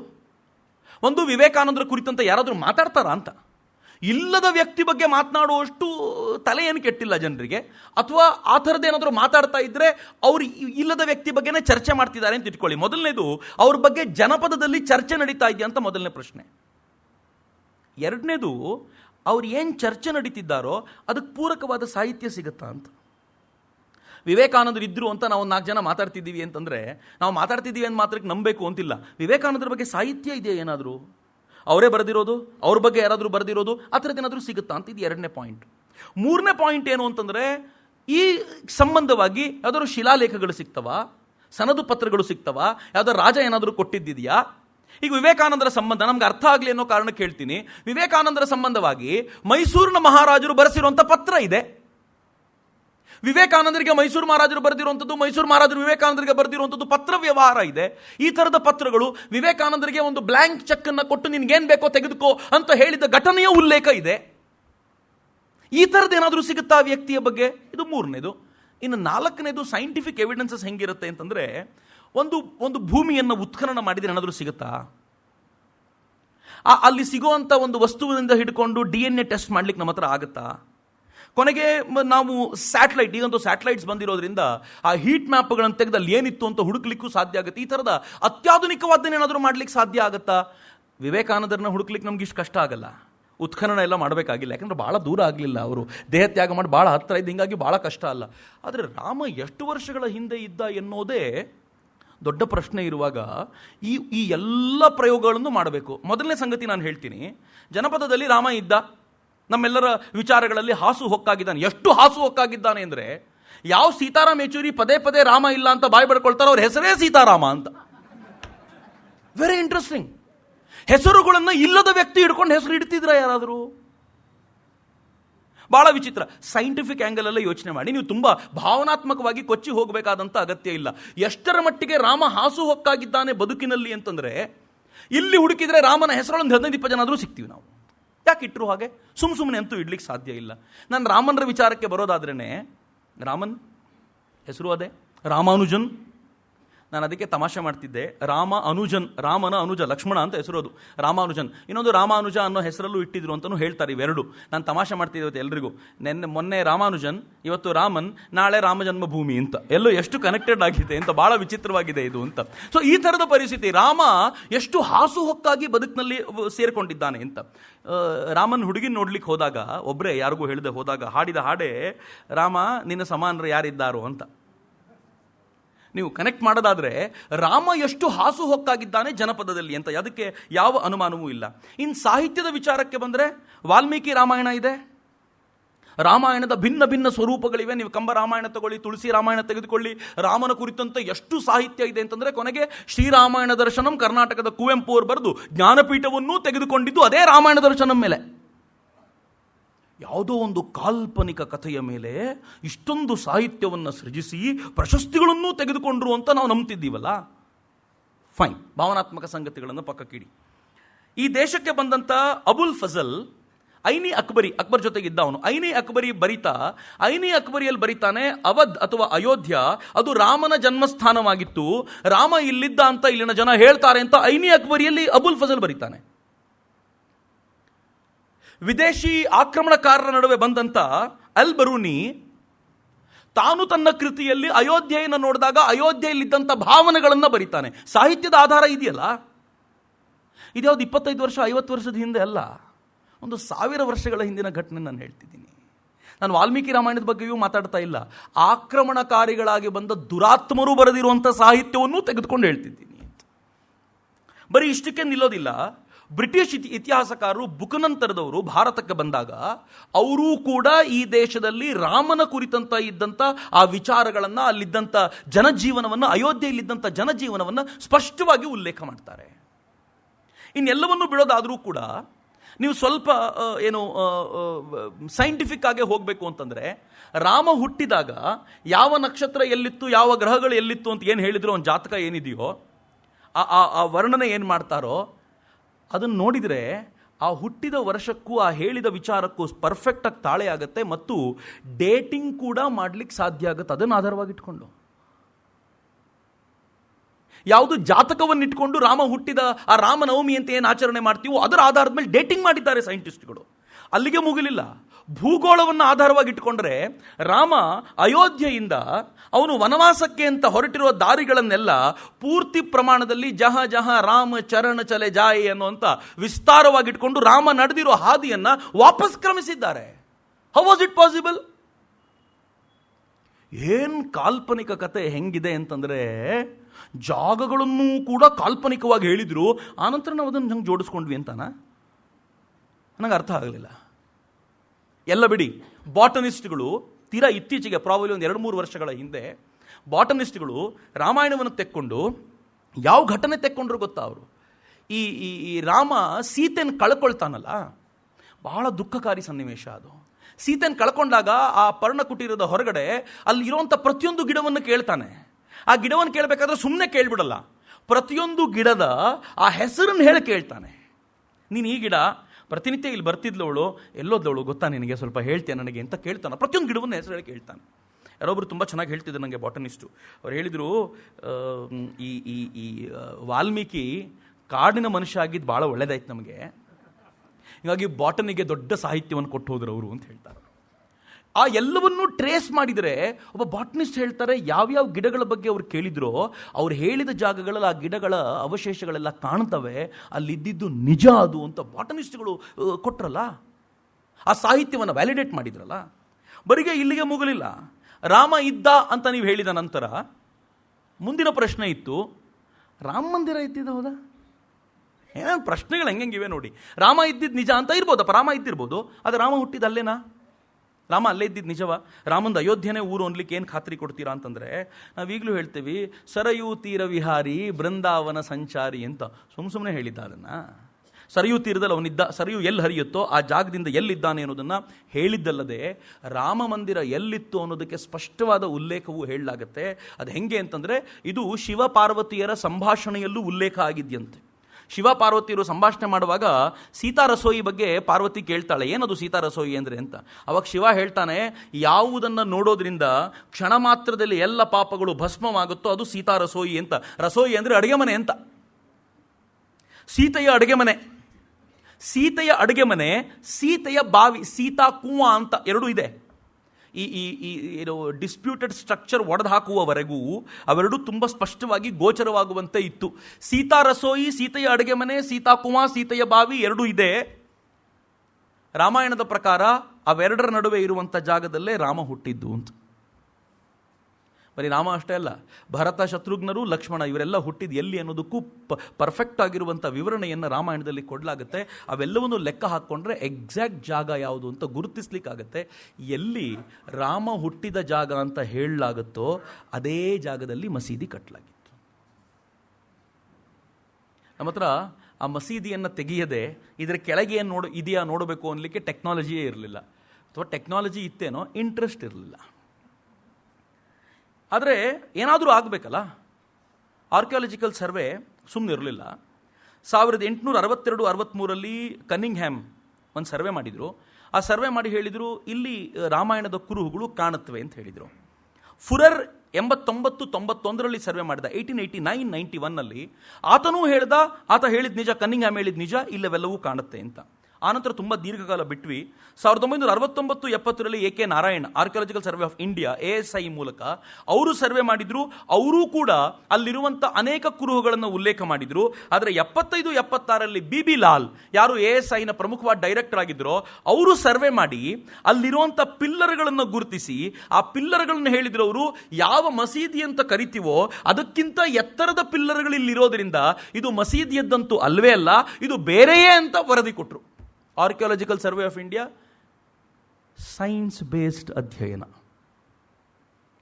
ಸುಮ್ಮನೆ ಐ ಆಮ್ ಸಾರಿ, ನಾನು ಮುಂದೆ ಹೇಳಲಿಕ್ಕಿದೆ ಅದನ್ನು ನಿಮಗೆ. ಇತಿಹಾಸಕಾರರು ಸುಮ್ಮನೆ ಕಥೆ ಬರದಂತೆ ಬರೆದಿದ್ದೀರ ಅಲ್ಲ, ಅವರು ಅಧ್ಯಯನ ಮಾಡಿ ಪ್ರತಿಯೊಂದನ್ನು ಹುಡುಕಿದ್ರು. ನಾನು ಇತಿಹಾಸಕಾರರು ಯಾಕೆ ಅಂತ ಮುಂದೆ ನಿಮ್ಮ ಜೊತೆ ಹಂಚ್ಕೊಳ್ತೀನಿ ಅದನ್ನು. 1975-76 ಯಾವಾಗ BB ಲಾಲ್ ಇದನ್ನು ಮಾಡಿದ್ರೋ, BB ಲಾಲ್ ಇದನ್ನು ಮಾಡಿದ ತಕ್ಷಣ ಸರ್ಕಾರ ಏನು ಮಾಡ್ತೋ ಗೊತ್ತಾ, ಇನ್ನು ಮುಂದೆ ಅವ್ರು ಇದನ್ನು ಕಂಟಿನ್ಯೂ ಮಾಡಬಾರ್ದು ಅಂತ ಅವ್ರಿಗೆ ಕೊಡ್ತಾ ಇದ್ದಂಥ ಎಲ್ಲ ಪೂರೈಕೆಗಳನ್ನು, ಸಹಕಾರವನ್ನು ನಿಲ್ಲಿಸ್ಬಿಡ್ತು. ಸ್ಟಾಪ್ ಆಗಿಬಿಡ್ತು ಅಲ್ಲಿಗೆ. ಯಾಕೆಂದರೆ ಸರ್ಕಾರಕ್ಕೆ ಒತ್ತಡ ಬಂತು, ಇದನ್ನೇನಾದರೂ ಹಿಂದೂ ಮಂದಿರ ಅಂತ ಆಗ್ಬಿಟ್ರೆ, ಈಗಾಗಲೇ ಸೋಮನಾಥ ಗಲಾಟೆ ಆಗಿತ್ತು, ಇನ್ನು ಇದ್ರದ್ದು ಹಿಂಗೆ ಆಗ್ಬಿಡುತ್ತೆ, ಭಾಳ ಕಷ್ಟ ಅಂತ ಅದನ್ನು ಪೂರ್ತಿ ಪ್ರಮಾಣದಲ್ಲಿ ಹಿಂದೆ ತಗೊಂಡ್ಬಿಟ್ರು. ಆದರೆ 1989ರಲ್ಲಿ Indian council for historical research ಒಂದು ರಿಪೋರ್ಟ್ ಪ್ರೊಡ್ಯೂಸ್ ಮಾಡಿ ಆ ರಿಪೋರ್ಟ್ನಲ್ಲಿ ಬಿ ಲಾಲ್ ಏನು ಹೇಳಿದ್ರು ಅಂತ ಹಾಕ್ಬಿಡ್ತು.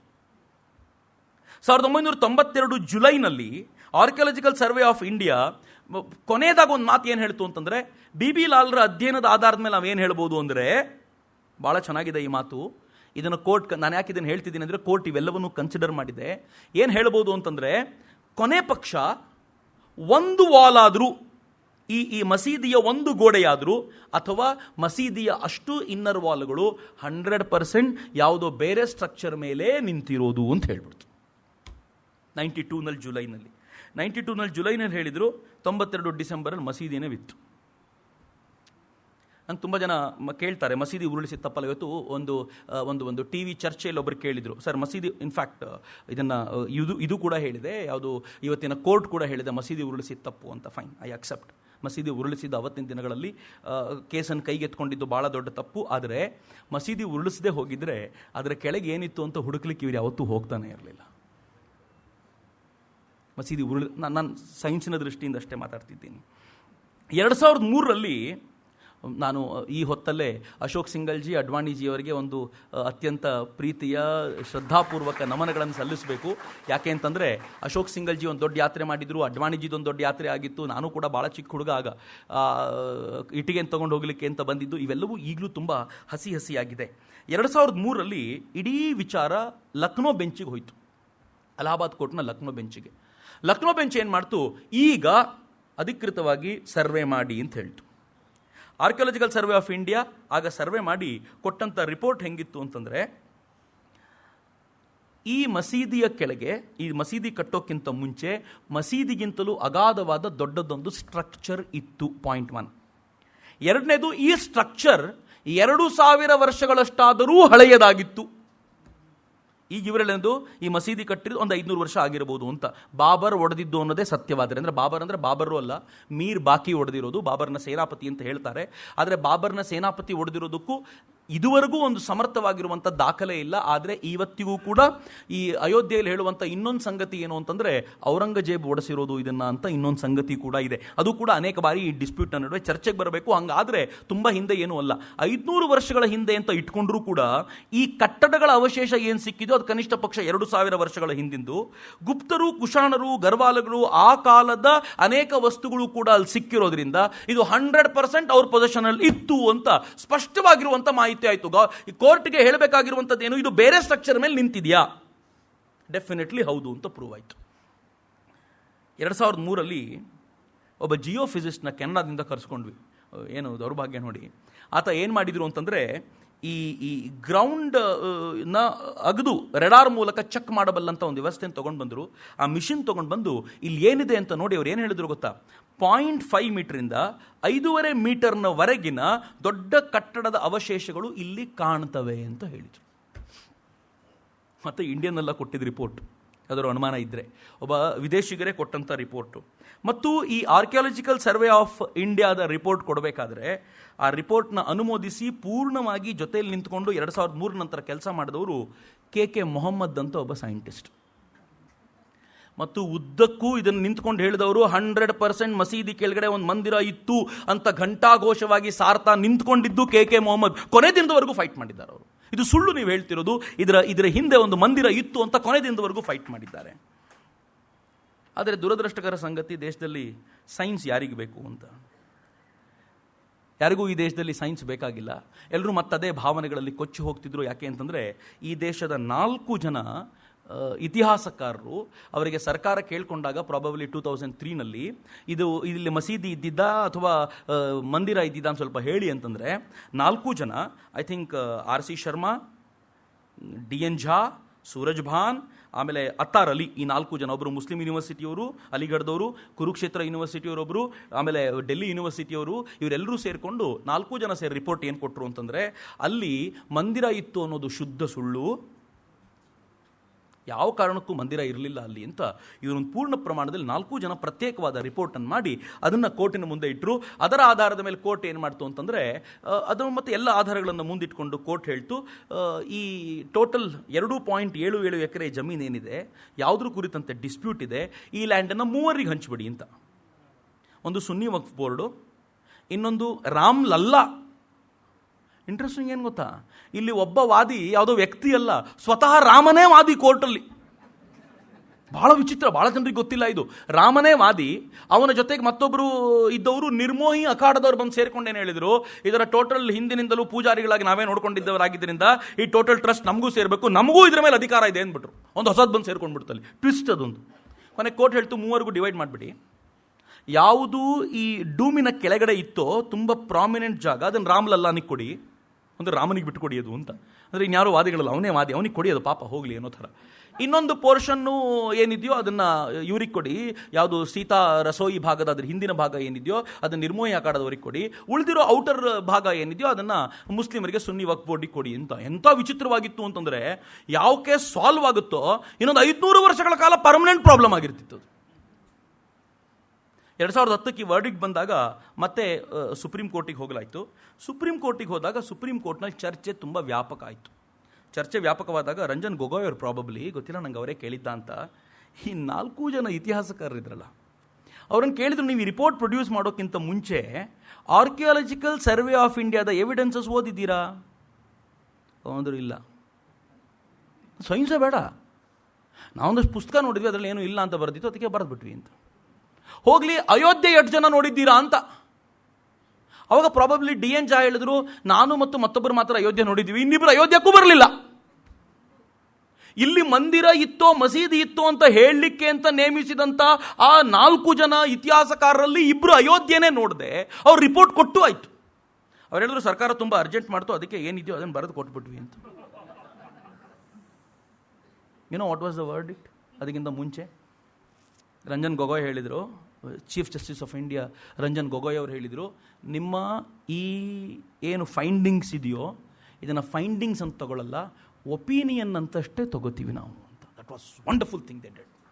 ಅದು ಅವರಿಗೆ ಆಗಬೇಕಾಗಿರೋ ಸಿಗಬೇಕಾಗಿರೋಂಥ ಪರ್ಫೆಕ್ಟ್ ಗೌರವ ಅಂತ. ಒಪಿನಿಯನ್ ಅಷ್ಟೇ. ಒಪಿನಿಯನ್ ನಾನು ಕೊಡ್ಬೋದು ರೀ. ನಾನು ನಾಳೆ ಹೇಳ್ತೀನಿ ವಿರಾಟ್ ಕೊಹ್ಲಿ ಸೆಂಚುರಿ ಎಲ್ಲ ಹೊಡಿತಾರಲ್ಲ, ಅದು ನಿಜವಾಗ್ಲೂ ಹೊಡೆಯೋದೆಲ್ಲ ಅನಿಮೇಷನ್, ಅದು ನಾನೊಂದು ಒಪಿನಿಯನ್ ಕೊಡ್ತೀನಿ. What's wrong? ನಂದೊಂದು ಒಪಿನಿಯನ್ ಕೊಡಲಿಕ್ಕೆ ಏನಿದೆ, ಯಾರು ಬೇಕಿದ್ರೂ ಒಪಿನಿಯನ್ ಕೊಡ್ಬೋದು ಅಂತ. ಯಾವಾಗ ಅದನ್ನು ಒಪಿನಿಯನ್ನು ಅಂತ ಆಯಿತೋ ಅದಕ್ಕೆ ಪೂರ್ತಿ ಮೌಲ್ಯ ಪೂರ್ತಿ ಕುಸಿದು ಹೋಯಿತು.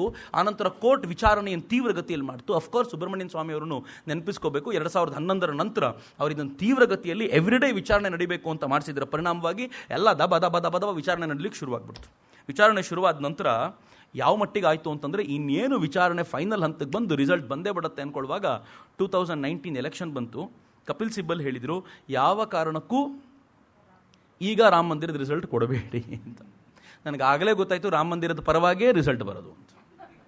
ಕಪಿಲ್ ಸಿಬ್ಬಲ್ ಧೈರ್ಯವಾಗಿ ಹೇಳ್ಬಿಟ್ರೆ ಬೇಡ ಅಂತ. ಅಕಸ್ಮಾತ್ ಅಲ್ಲಿ ಮಸೀದಿ ಆಗಬೇಕು ಅಂತ ರಿಸಲ್ಟ್ ಬರುತ್ತೆ ಅಂತ ಡೌಟ್ ಇದ್ದಿದ್ರೆ ಅವ್ರು ಈಗಲೇ ಕೊಡಿ ಪರವಾಗಿಲ್ಲ ಅಂತ ಹೇಳಿರ್ತಿದ್ರು. ಗಲಾಟೆ ಆಗುತ್ತೆ, ಆಮೇಲೆ ಎಲ್ಲ ಉಲ್ಟಾ ಹೊಡೆಯುತ್ತೆ ಅಂತ. ಬಟ್ ಅವ್ರು 2019 ಹಂಗೆ ಹೇಳಿದಾಗ ನಂಗೆ ಗೊತ್ತಾಯ್ತು ವಿಚಾರಣೆ ಪೂರ್ತಿ ಇವ್ರದ್ದು ಕಳ್ಕೊಂಡು ಬಿಟ್ಟಿದ್ದಾರೆ, 100% ಈ ಕಡೆಗೆ ಬರುತ್ತೆ ಅಂತ. ಕೋರ್ಟ್ ಹೇಳ್ತು ಆಯಿತು, ವಿಲ್ ವೆಯ್ಟ್, ಎಲೆಕ್ಷನ್ ಎಲ್ಲ ಮುಗಿಲಿ ಅಂತ. ಮುಂದೇನಾಗುತ್ತೆ ನೋಡಿದ್ರೆ ಮತ್ತೆ ವಿಚಾರಣೆ ತೀವ್ರಗತಿಯಲ್ಲಿ ನಡೆಸಿ ಚೀಫ್ ಜಸ್ಟಿಸ್ ಆಫ್ ಇಂಡಿಯಾ ಅವ್ರು ರಿಟೈರ್ ಆಗೋಕ್ಕಿಂತ ಮುಂಚೆ ಇದನ್ನು ಕೊಟ್ಟು ಹೋಗಬೇಕು ಅಂತ ನಿಶ್ಚಯ ಮಾಡಿದೆ. ಯಾಕೆಂದರೆ ಅವ್ರ ಅಕಸ್ಮಾತ್ ರಿಟೈರ್ ಆದರೆ ಮತ್ತೊಬ್ಬ ಹೊಸಬನ್ ಬರೋನಿಗೆ ಇವೆಲ್ಲವೂ ವಾಪಸ್ ನಡಿಬೇಕು.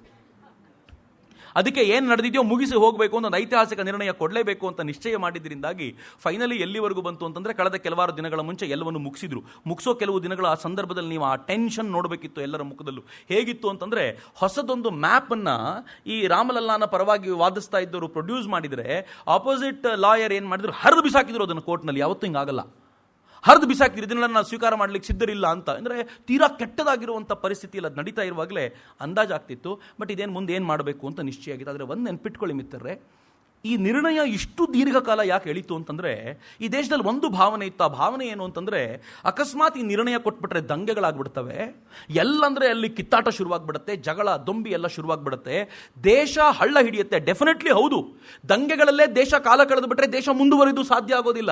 ನೀವೇನಾದರೂ ಇಮ್ಯಾಜಿನ್ ಮಾಡಿ, 370 ಆರ್ಟಿಕಲ್ ಅನ್ನು ತೆಗೆದಿದ್ದರ ಕಾರಣಕ್ಕೋಸ್ಕರ ಬೆಂಗಳೂರು, ಮಹಾರಾಷ್ಟ್ರಗಳಲ್ಲಿ, ಮುಂಬೈಗಳಲ್ಲಿ ಎಲ್ಲಂದ್ರೆ ಅಲ್ಲಿ ದಂಗೆಗಳೆದ್ದು ಜನ ಬೀದಿಗೆ ಬಂದು ಎಲ್ಲ ಆಸ್ತಿ ಪಾಸ್ತಿಗಳನ್ನು ಸುಟ್ಟಾಕ್ತಾ ಇದ್ದುಬಿಟ್ರೆ ಅದನ್ನು ವಾಪಸ್ ಕಟ್ಟೋದು ಯಾವಾಗ? ಸುಲಭ ಇರಲಿಲ್ಲ ಅದು. ಆದರೆ ಒಂದು ಸಾರ್ವಭೌಮ ರಾಷ್ಟ್ರ ಹೆಂಗಿರಬೇಕೋ ಹಂಗಿರುತ್ತೆ ಅಂತ ತೋರಿಸ್ಕೊಟ್ಟವಲ್ಲ ಈಗ. ಹೀಗಾಗಿ ಜಡ್ಜ್ಗೂ ಧೈರ್ಯ ಬಂತು, ಕೊಟ್ಟರೆ ನಡೆಯುತ್ತೆ ಈಗ. ಹೀಗಾಗಿ ಈ ಕ್ರೆಡಿಟ್ನ ಈ ರಾಷ್ಟ್ರವನ್ನು ಮುನ್ನಡೆಸೋವರೆಗೂ ಕೊಡಲೇಬೇಕು. ಯಾಕೆ ಅಂತಂದರೆ ಈ ದೇಶದಲ್ಲಿ ಒಂದು ಭರವಸೆಯ ಆಶಾಕಿರಣ ಹುಟ್ಟಿಸಿದ್ದಾರೆ. ಯಾವುದಕ್ಕೂ ಹೆದರ್ಕೊಳ್ಬೇಡಿ, ಯಾವ ದಂಗೆಗಳು ಇಲ್ಲ, ಎಂಥದ್ದೂ ಇಲ್ಲ, ಏನು ನ್ಯಾಯ ಇದೆಯೋ ಆ ನಿರ್ಣಯ ಕೊಡಿ, ಉಳಿದಿದ್ದು ನಾವು ನೋಡ್ಕೊಳ್ತೀವಿ ಅಂತ ಈ ದೇಶದಲ್ಲಿ ಒಂದು ವಾತಾವರಣ ಮೂಡಿಸಿದ್ದಾರಲ್ಲ, ಯು ಶುಡ್ ಅಪ್ರಿಸಿಯೇಟ್ ಇಟ್. ಇದರಲ್ಲಿ ಯಾವ ಅನುಮಾನವೂ ಇಲ್ಲ. ನಾನು ಭಾಳ ಹೆಮ್ಮೆಯಿಂದ ಇದನ್ನು ಹೇಳ್ಕೊಳ್ಳಿಕ್ಕೆ ಇಚ್ಛಪಡ್ತೀನಿ.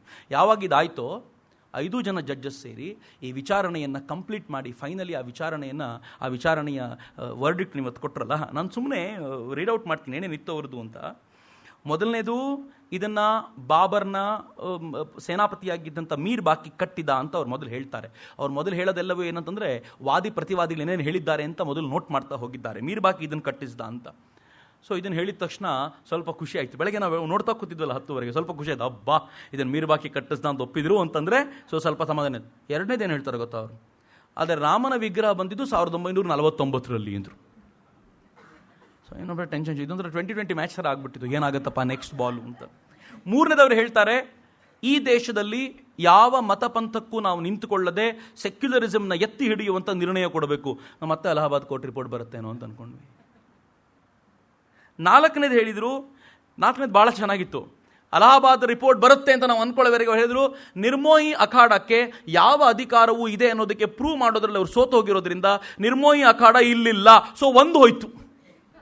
ಅಲಹಾಬಾದ್ ಹೈಕೋರ್ಟ್ನ ರಿಪೋರ್ಟ್ನಲ್ಲಿ ಒಂದು ಹೋಗಿ ಈಗ ಮೋಸ್ಟ್ಲಿ ಇಬ್ಬರು ಮಾತ್ರ ಉಳ್ಕೊಳ್ತಾರೆ. ಏನಾಗ್ಬೋದು ಒಂದು ಇರೋದೇ 2.25 ಎಕರೆ ಅದು. ನೆಕ್ಸ್ಟ್ ಹೇಳಿದರು, ರಾಮ್ಲಲ್ಲಾ ಅಥವಾ ರಾಮ್ ಜನ್ಮಭೂಮಿಯೇ ಒಂದು ಪಾರ್ಟಿ ಅಲ್ಲ. ರಾಮ್ಲಲ್ಲನ ಪಾರ್ಟಿ ಮಾಡಬಾರ್ದಾಗಿದ್ದಕ್ಕೆ, ರಾಮ್ಲಲ್ಲಾ ಅಲ್ಲ, ಆತ ಜನರ ಆಸ್ಥೆಯ ಸಂಕೇತ. ಅದೊಂದು ಭಾಳ ಸುಂದರವಾದ ಮಾತನ್ನು ಹೇಳಿದರು. ನೆಕ್ಸ್ಟ್ ಭಾಳ ಚೆನ್ನಾಗಿತ್ತು. ಇಲ್ಲಿವರೆಗೂ ನಿಮಗೆ ನ್ಯೂಟ್ರಲ್ ಪೊಸಿಷನಲ್ಲಿ ಇದ್ದೀರಾ, ನೀವೇನು ಅಂತ ಜಡ್ಜ್ ಮಾಡ್ಲಿಕ್ಕೆ ಆಗ್ತಿಲ್ಲ. ನೆಕ್ಸ್ಟ್ ಹೇಳಿದರು, ಬಾಬರಿ ಮಸೀದಿ ವೇಕೆಂಟ್ ಲ್ಯಾಂಡ್ ಮೇಲೆ ಬಿಲ್ಡ್ ಮಾಡಿದ್ದಲ್ಲ, ಅದರ ಕೆಳಗೆ ಅವಶೇಷಗಳಿದ್ವು, ಅದು ಮಂದಿರದ ಅವಶೇಷಗಳು ಅಂತ ಗೊತ್ತಿದೆ, ಮತ್ತು ಅದನ್ನು ಆರ್ಕಿಯಾಲಜಿಕಲ್ ಸರ್ವೆ ಆಫ್ ಇಂಡಿಯಾ ಹೇಳಿರೋದ್ರಿಂದ ನಾವು ಒಪ್ಪಿಕೊಳ್ಬೇಕು, ಸೈಂಟಿಫಿಕ್ ಎವಿಡೆನ್ಸಸ್ ಅನ್ನು ಒಪ್ಕೋಬೇಕು. ಕೋರ್ಟ್ ಹೇಳ್ತು. ಸ್ವಲ್ಪ ಜೀವ ಮತ್ತು ವಾಪಸ್ ಸಿಗಿರ್ತವಾ, ಈಗೇನೋ ಬರೋದು ಅಂತ. ಎಷ್ಟು ಚೆನ್ನಾಗಿತ್ತು, ಬೆಳಗ್ಗೆ ಎಲ್ಲ ಮಜಾ ಅದು. ನೆಕ್ಸ್ಟ್ ಅವ್ರು ಹೇಳಿದ್ಲು, ನೆಕ್ಸ್ಟ್ ಏನು ಗೊತ್ತಾ, ಆದರೆ ಆರ್ಕಿಯಾಲಜಿಕಲ್ ಸರ್ವೆ ಆಫ್ ಇಂಡಿಯಾದ ವಾದದ ಮೇಲೆ ಇದನ್ನ ಜಡ್ಜ್ಮೆಂಟ್ ಕೊಡ್ಲಿಕ್ಕೆ ಆಗಲ್ಲ.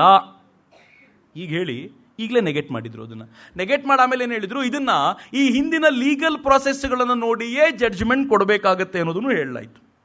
ನೆಕ್ಸ್ಟ್ ಹೇಳಿದರು, 1857ಕ್ಕಿಂತ ಮುಂಚೆ ಇಲ್ಲಿ ರಾಮ್ಲಲ್ಲಾನೇ ಇದ್ದಿದ್ದು, ಬೇರೆ ಯಾರೂ ಇರಲಿಲ್ಲ.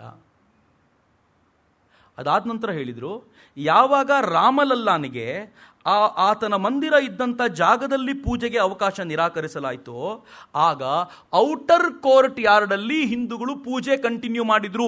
ಔಟರ್ ಕೋರ್ಟ್ ಯಾರ್ಡ್ ಮೇಲೆ ಅವರದ್ದೇ ಪೂರ್ಣ ಅಧಿಕಾರ. ಹೀಗಾಗಿ ಒಂದು ಸಮಾಧಾನ ಆಯಿತು, ಔಟರ್ ಕೋರ್ಟ್ ಯಾರ್ಡ್ ನಮ್ಮದೇ ಆಯಿತು. ಜಡ್ಜ್ಮೆಂಟ್ ಬರೋಕ್ಕಿಂತ ಮುಂಚೆ ಒಂದು ಅಂದಾಜಾಗುವಂಥ ಸಂಗತಿಗಳನ್ನ ಹೇಳ್ತೀನಿ ನಾನು. ಔಟರ್ ಕೋರ್ಟ್ ಯಾರ್ಡ್ ನಮ್ಮದು ಅಂತ ಫಿಕ್ಸ್ ಆಯಿತು. ಆದರೆ ಇನ್ನರ್ ಕೋರ್ಟ್ ಯಾರ್ಡ್ ಬಗ್ಗೆ ಮೇಜರ್ ಪೋರ್ಷನ್ ಇರೋದೇ ಇನ್ನರ್ ಕೋರ್ಟ್ ಯಾರ್ಡ್ ಅಲ್ಲ. ಅದು ಏನಾಗುತ್ತೆ ಅಂತ ಹೇಳಬೇಕಾದಾಗ ಅವ್ರು ನಿಧಾನವಾಗಿ ಹೇಳಿದರು, ಮಂದಿರದ ಅವಶೇಷಗಳ ಮೇಲೆ ಕಟ್ಟಿದ್ದಾರೆ ಅಂತ ಹೇಳೋದು ನಿಜ ಆದರೂ ಮಂದಿರವನ್ನು ಕೆಡವಿದ್ದಕ್ಕೆ archaeological survey of India proof ಕೊಡಲ್ಲ. ಈಗೇನು ಮಾಡೋದು, ಮುಂದೇನಾಗ್ಬೋದು ಅಂದರೆ ಮತ್ತೆ ಡಿವೈಡ್ ಆಗುತ್ತಾ ಅನ್ನುವಂಥ ಟೆನ್ಷನ್ನಲ್ಲಿರಬೇಕಾದ್ರೆ ನೆಕ್ಸ್ಟ್ ಒಂದು ಸರಿಯಾಗಿ ಹೇಳಿದ್ರು ಅವರು, ನೋ ಅಬ್ಯಾಂಡನ್ಮೆಂಟ್. ಮುಸಲ್ಮಾನರು ಯಾವತ್ತೂ ಈ ಮಸೀದಿಯನ್ನು ತೊರೆದು ಹೋಗಿರಲಿಲ್ಲ. ಅದನ್ನು ಯಾರಾದರೂ ಹೇಳಿದರೆ ಅದು ಸುಳ್ಳು, ಅವರು ತೊರೆದು ಹೋಗಿರಲಿಲ್ಲ ಅಂತ ಹೇಳಿದರು. ಅಂದರೆ ಮಸೀದಿಯನ್ನು ಕೆಡುವಾಗ ಅವ್ರು ಇನ್ನೂ ನಮಾಜ್ ಮಾಡ್ತಿದ್ರು, ಅಲ್ಲಿ ನಮಾಜ್ ಮಾಡ್ತಾ ಇರುವಂಥ ಆ ಸಂದರ್ಭಗಳೇ, ಅಂದರೆ ಅವತ್ತು ನಮಾಜ್ ಮಾಡ್ತಿದ್ರು ಅಂತಲ್ಲ, ಆ ಹೊತ್ತಿನವರೆಗೂ ಆ ದಿನಗಳವರೆಗೂ ನಮಾಜ್ ಮಾಡ್ತಿದ್ರು ಅಂತ ಅವರು ಸ್ಪಷ್ಟವಾಗಿ ಹೇಳಿ ಕೊನೆಗೇನು ಹೇಳಿದ್ರು ಗೊತ್ತಾ, ಮಸೀದಿಯನ್ನು ಕೆಡವಿದ್ದು ತಪ್ಪು ಅಂತ ಸ್ಪಷ್ಟವಾದ ನಿರ್ಣಯ ಹೇಳ್ತು. ಎಲ್ಲಿವರೆಗೂ ನ್ಯೂಟ್ರಲ್ ಆಗಿ ಹೋಗ್ಬಿಟ್ಟಿದ್ದೀವಿ. ಈಗ ನೆಕ್ಸ್ಟ್ ಏನು ಅಂತ ಗೊತ್ತಿಲ್ಲ. ನೆಕ್ಸ್ಟ್ ಬಂತಲ್ಲ, ಅದು ಖಂಡಿತವಾಗಿ ಮುಂದೆ ಏನು ಅಂತ ತೋರಿಸ್ತಿತ್ತು. ಅದು ಹೇಳಲಾಯಿತು, ಮುಸಲ್ಮಾನರಿಗೆ ಅಥವಾ ಸುನ್ನಿ ವಕ್ಫ್ ಬೋರ್ಡ್ಗೆ 5 ಎಕರೆ ಜಾಗವನ್ನು ಒಂದು ಕಡೆ ಕೊಟ್ಟು, ಪರ್ಯಾಯವಾದ ಜಾಗವನ್ನು ಅವರಿಗೆ ಕೊಟ್ಟು, ಅವರಿಗೆ ಬೇಕಾದ ರೀತಿಯಲ್ಲಿ ಅದನ್ನು ಬಳಸ್ಕೊಳ್ಳಿಕ್ಕೆ ಹೇಳಬೇಕು. ಅವರದ್ದು ಹಾಸ್ಪಿಟ್ಲ್ ಕಟ್ಕೋಬೋದು, ಅವರದರಲ್ಲಿ ಸ್ಕೂಲ್ ಕಟ್ಬೋದು, ಅವರದರಲ್ಲಿ ಮಸೀದಿಯನ್ನು ಕಟ್ಬೋದು, ಏನು ಬೇಕಿದ್ರೂ ಮಾಡ್ಕೋಬೋದು. ಆ ಥರದೊಂದು ವ್ಯವಸ್ಥೆ ಮಾಡಿಕೊಡಿ ಅಂದ ತಕ್ಷಣ ಔಟರ್ ಕೋರ್ಟ್ ಯಾರ್ಡ್ ನಮ್ಮದೇ ಇತ್ತು, ಇನ್ನರ್ ಕೋರ್ಟ್ ಯಾರ್ಡ್ ಬದಲಿಗೆ ಅವ್ರಿಗೊಂದು ಲ್ಯಾಂಡ್ ಬೇಕು ಅಂತಂದರೆ ಇನ್ನರ್ ಕೋರ್ಟ್ ಯಾರ್ಡು ನಮ್ಮದೇ ಅಂತ 99% ಗೊತ್ತಿತ್ತು. ಅಷ್ಟೊತ್ತಿಗೆ ಕೊನೆಯಲ್ಲಿ ಜಡ್ಜ್ ಹೇಳಿದರು, ಒಂದು ಟ್ರಸ್ಟನ್ನು ನಿರ್ಮಾಣ ಮಾಡಿ 3 ತಿಂಗಳೊಳಗೆ ಈ ಕೆಲಸ ಮುಗಿಸಿ ಮಂದಿರದ ಕಾರ್ಯವನ್ನು ಆರಂಭಿಸಲಿಕ್ಕೆ ಚಾಲನೆ ಕೊಡಬೇಕು ಅಂತ ಯಾವಾಗ ಹೇಳಿದರೋ ದಟ್ ವಾಸ್ ರಿಯಲ್ ವಿಕ್ಟರಿ ಅಂತ. ಇದು ಗೆಲುವು ಅನ್ನೋದು ರಿಪೋರ್ಟ್ ಇಷ್ಟೇ ಅಲ್ಲ, 1049 ಪುಟಗಳ ರಿಪೋರ್ಟ್ ಇದೆ ಒಟ್ಟು. ಇದು ಮೋರ್ ದೆನ್ 1000 ಪೇಜಸ್ ರಿಪೋರ್ಟ್ ಇದೆ. PDF ಬಂದಿದೆ. ಅದು ಕೂತ್ಕೊಂಡು ಯಾವಾಗಲಾದ್ರೂ ಆರಾಮಾಗಿ ಓದಬೇಕು, ಏನೇನು ಜಡ್ಜಸ್ ಏನೇನು ನೋಟ್ ಮಾಡಿದ್ದಾರೆ, ಯಾವ್ಯಾವ ಎವಿಡೆನ್ಸನ್ನು ಮುಂದಿಟ್ಕೊಂಡಿದ್ದಾರೆ ಅಂತ. ಆದರೆ ನಾನು ಒಟ್ಟಾರೆ ಹೇಳಬೇಕಾಗಿರುವಂಥ ಒಂದೇ ಒಂದು ಸಂಗತಿ ಏನು ಅಂತಂದರೆ, ಇಷ್ಟೆಲ್ಲ ಘಟನೆಗಳ ನಂತರ ಇವತ್ತು ಮೊದಲನೇ ಬಾರಿಗೆ ಬಹಳ ವಾತಾವರಣ ನೋಡಿ ಎಷ್ಟು ಚೆನ್ನಾಗಿದೆ. ನಾನು ಬೆಳಗ್ಗೆ ರಾಮಣ್ಣನ ಕೇಳಿದೆ, ಸಂಜೆ ಪ್ರೋಗ್ರಾಮ್ ಇರುತ್ತೋ ಇಲ್ವೋ, ಇನ್ನೂ ಇದಾಗಿರಲಿಲ್ಲ, ವರ್ಡಿಗೆ ಬಂದಿರಲಿಲ್ಲ. ಅವ್ರು ಹೇಳಿದ್ರು, ತಮ್ಮ ತಲೆ ಕೆಡ್ಸ್ಕೊಬೇಡ ಬಾ ನೀನು ಅಂತ ಹೇಳಿದ್ರು ಅವ್ರು. ನನಗೂ ಭಾಳ ಸಮಾಧಾನ ಅನ್ನಿಸ್ತು, ನಡೀಲಿ ನೋಡೋಣ ಅಂತ. ಆದರೆ ಒಂದು ಚೂರು ಗಲಾಟೆ ಇಲ್ಲ. ಗೆದ್ವಿ ಅಂತ ಬೀಗೋದಕ್ಕೆ ಹಿಂದೂಗಳಿಲ್ಲ, ಸೋತ್ವಿ ಅಂತ ಕಣ್ಣೀರಿಡೋದಕ್ಕೆ ಅವರು ಇಲ್ಲ. ನಂಗೆ ಯಾರೋ ಕೇಳಿದ್ರು, ಸರ್ ಇದರಲ್ಲಿ ಯಾರು ಸೋತರು ಯಾರು ಗೆದ್ರು? ನಾನಂದೆ, ನಾನು ತಮಾಷೆ ಮಾಡಿದ್ದು ಸತ್ಯವೂ ಹೌದು. ಹಿಂದೂಗಳು ಗೆದ್ವಿ ಅಂತ ಅನ್ಕೊಳ್ಳೋಂಗಿಲ್ಲ. ಯಾಕೆಂದರೆ ನಮ್ಗೆ ಸಿಕ್ಕಿದ್ದು 2.25 ಎಕರೆ, ಅವ್ರಿಗೆ ಕೊಟ್ಟಿದ್ದು 5 ಎಕರೆ. ಸೊ ನಮ್ಗೆ ಗೆಲುವಲ್ಲ. ಹಾಗಂತ 5 ಎಕರೆ ಪಡ್ಕೊಂಡ್ವಿ ಅಂತ ಮುಸಲ್ಮಾನರು ಬೀಗುವಂತಿಲ್ಲ. ಯಾಕೆ ಅಂತಂದರೆ 500 ವರ್ಷಗಳ ಹಳೆಯ ಡಿಸ್ಪ್ಯೂಟನ್ನು ಕ್ಲಿಯರ್ ಮಾಡಿಕೊಂಡು 1 ಇಂಚ್ ಜಾಗ ಆದರೂ ಅದು ನಮ್ಗೆ ವಾಪಸ್ ಬಂತಲ್ಲ, ಅದು ನಮ್ಗೆ ಖುಷಿ. ಯಾರೂ ಗೆದ್ದಿಲ್ಲ, ಯಾರೂ ಸೋತಿಲ್ಲ. ಮತ್ತು ಗೆದ್ದಿದ್ದು ಯಾರು ಅಂದರೆ ಭಾರತ ಗೆದ್ದು ಬಿಡುತ್ತೆ ಇವತ್ತು ಅಂತ. ಇಡೀ ಜಗತ್ತಿನಲ್ಲಿ ಯಾವ ಥರದ ವಾತಾವರಣ ನಿರ್ಮಾಣ ಆಗಿದೆ ಇವತ್ತು ಅಂದರೆ, ಒಂದು ಮಂದಿರಕ್ಕೋಸ್ಕರ ಕಿತ್ತಾಡುವಂಥ ಜನನ, ಒಂದು ಮಂದಿರ, ಒಂದು ಮೂರ್ತಿ, ಒಬ್ಬ ವ್ಯಕ್ತಿಗೋಸ್ಕರ ಕಿತ್ತಾಡೋ ಜನ ಆಗ್ಬಿಟ್ಟಿದ್ದಾರಲ್ಲ. ಅವ್ರು ಎಷ್ಟು ಗುದ್ದಾಡ್ತಾರಲ್ಲ, ಜಗತ್ತೆಲ್ಲ ಕಾಯ್ತಾ ಇತ್ತು ನಾಳೆ ಬೆಳಗ್ಗೆ ದಂಗೆ ಆಗ್ಬಿಡುತ್ತೆ, ಆ ರಿಪೋರ್ಟ್ ಬಂದ ತಕ್ಷಣ ಎಲ್ಲ ಕಡೆ ಬೆಂಕಿ ಹತ್ಕೊಳ್ಳುತ್ತೆ. ಏನೂ ಆಗಲಿಲ್ಲ.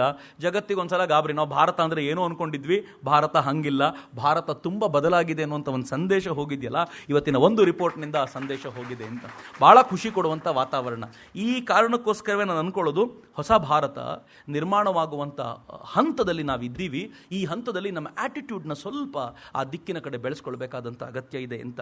ನಮ್ಮ ಆ್ಯಟಿಟ್ಯೂಡ್ನ ಸ್ವಲ್ಪ ಚೇಂಜ್ ಮಾಡ್ಕೋಬೇಕು. ನಾವು ಏನನ್ನ ಮಾಡುವಾಗಲೂ ಕೂಡ ಅದರ ಹಿಂದೆ ಒಂದು ಸಮರ್ಥವಾಗಿರುವಂಥ ಎಕ್ಸ್ಪೆರಿಮೆಂಟಲ್ ಎವಿಡೆನ್ಸನ್ನು ಇಟ್ಕೊಂಡು ಮಾಡಲಿಕ್ಕಾದರೆ, ಯಾವ ಕಲ್ಪನೆಯನ್ನು ಸಿ ವಿ ರಾಮನ್ರು ಕಟ್ಟಿದ್ರೋ, ಯಾವ ಥರದ ಚಿಂತನೆಯನ್ನು ಹೊತ್ಕೊಂಡು ರಾಮಾನುಜನ್ ತಮ್ಮನ್ನು ತಾವು ರೂಪಿಸಿಕೊಳ್ಳೋ ಪ್ರಯತ್ನ ಮಾಡ್ತಿದ್ರೋ, ಆ ದಿಕ್ಕಿನ ಕಡೆ ನಾವು ಹೋಗ್ಲಿಕ್ಕೆ ಸಾಧ್ಯ ಆಗುತ್ತೆ ಅಂತ ಅತ್ಯಂತ ಕಳಕಳಿಯಿಂದ ಹೇಳ್ತಾ, 4 ದಿನದ ಕಾಲ ಪ್ರೀತಿಯಿಂದ ಆಲಿಸಿದೆ ನಿಮಗೆಲ್ಲರಿಗೂ ನಾನು ಅತ್ಯಂತ ಪ್ರೀತಿಪೂರ್ವಕವಾದ ಧನ್ಯವಾದಗಳನ್ನು ಅರ್ಪಿಸಿ, ರಾಮನಿಗೊಮ್ಮೆ ಜೈಕಾರವನ್ನು ಹೇಳ್ತಾ ನನ್ನ ಮಾತನ್ನು ಮುಗಿಸ್ತೇನೆ. ವಂದೇ ಮಾತರಂ. ಜೈ ಹಿಂದ್. ಜೈ ಶ್ರೀರಾಮ್.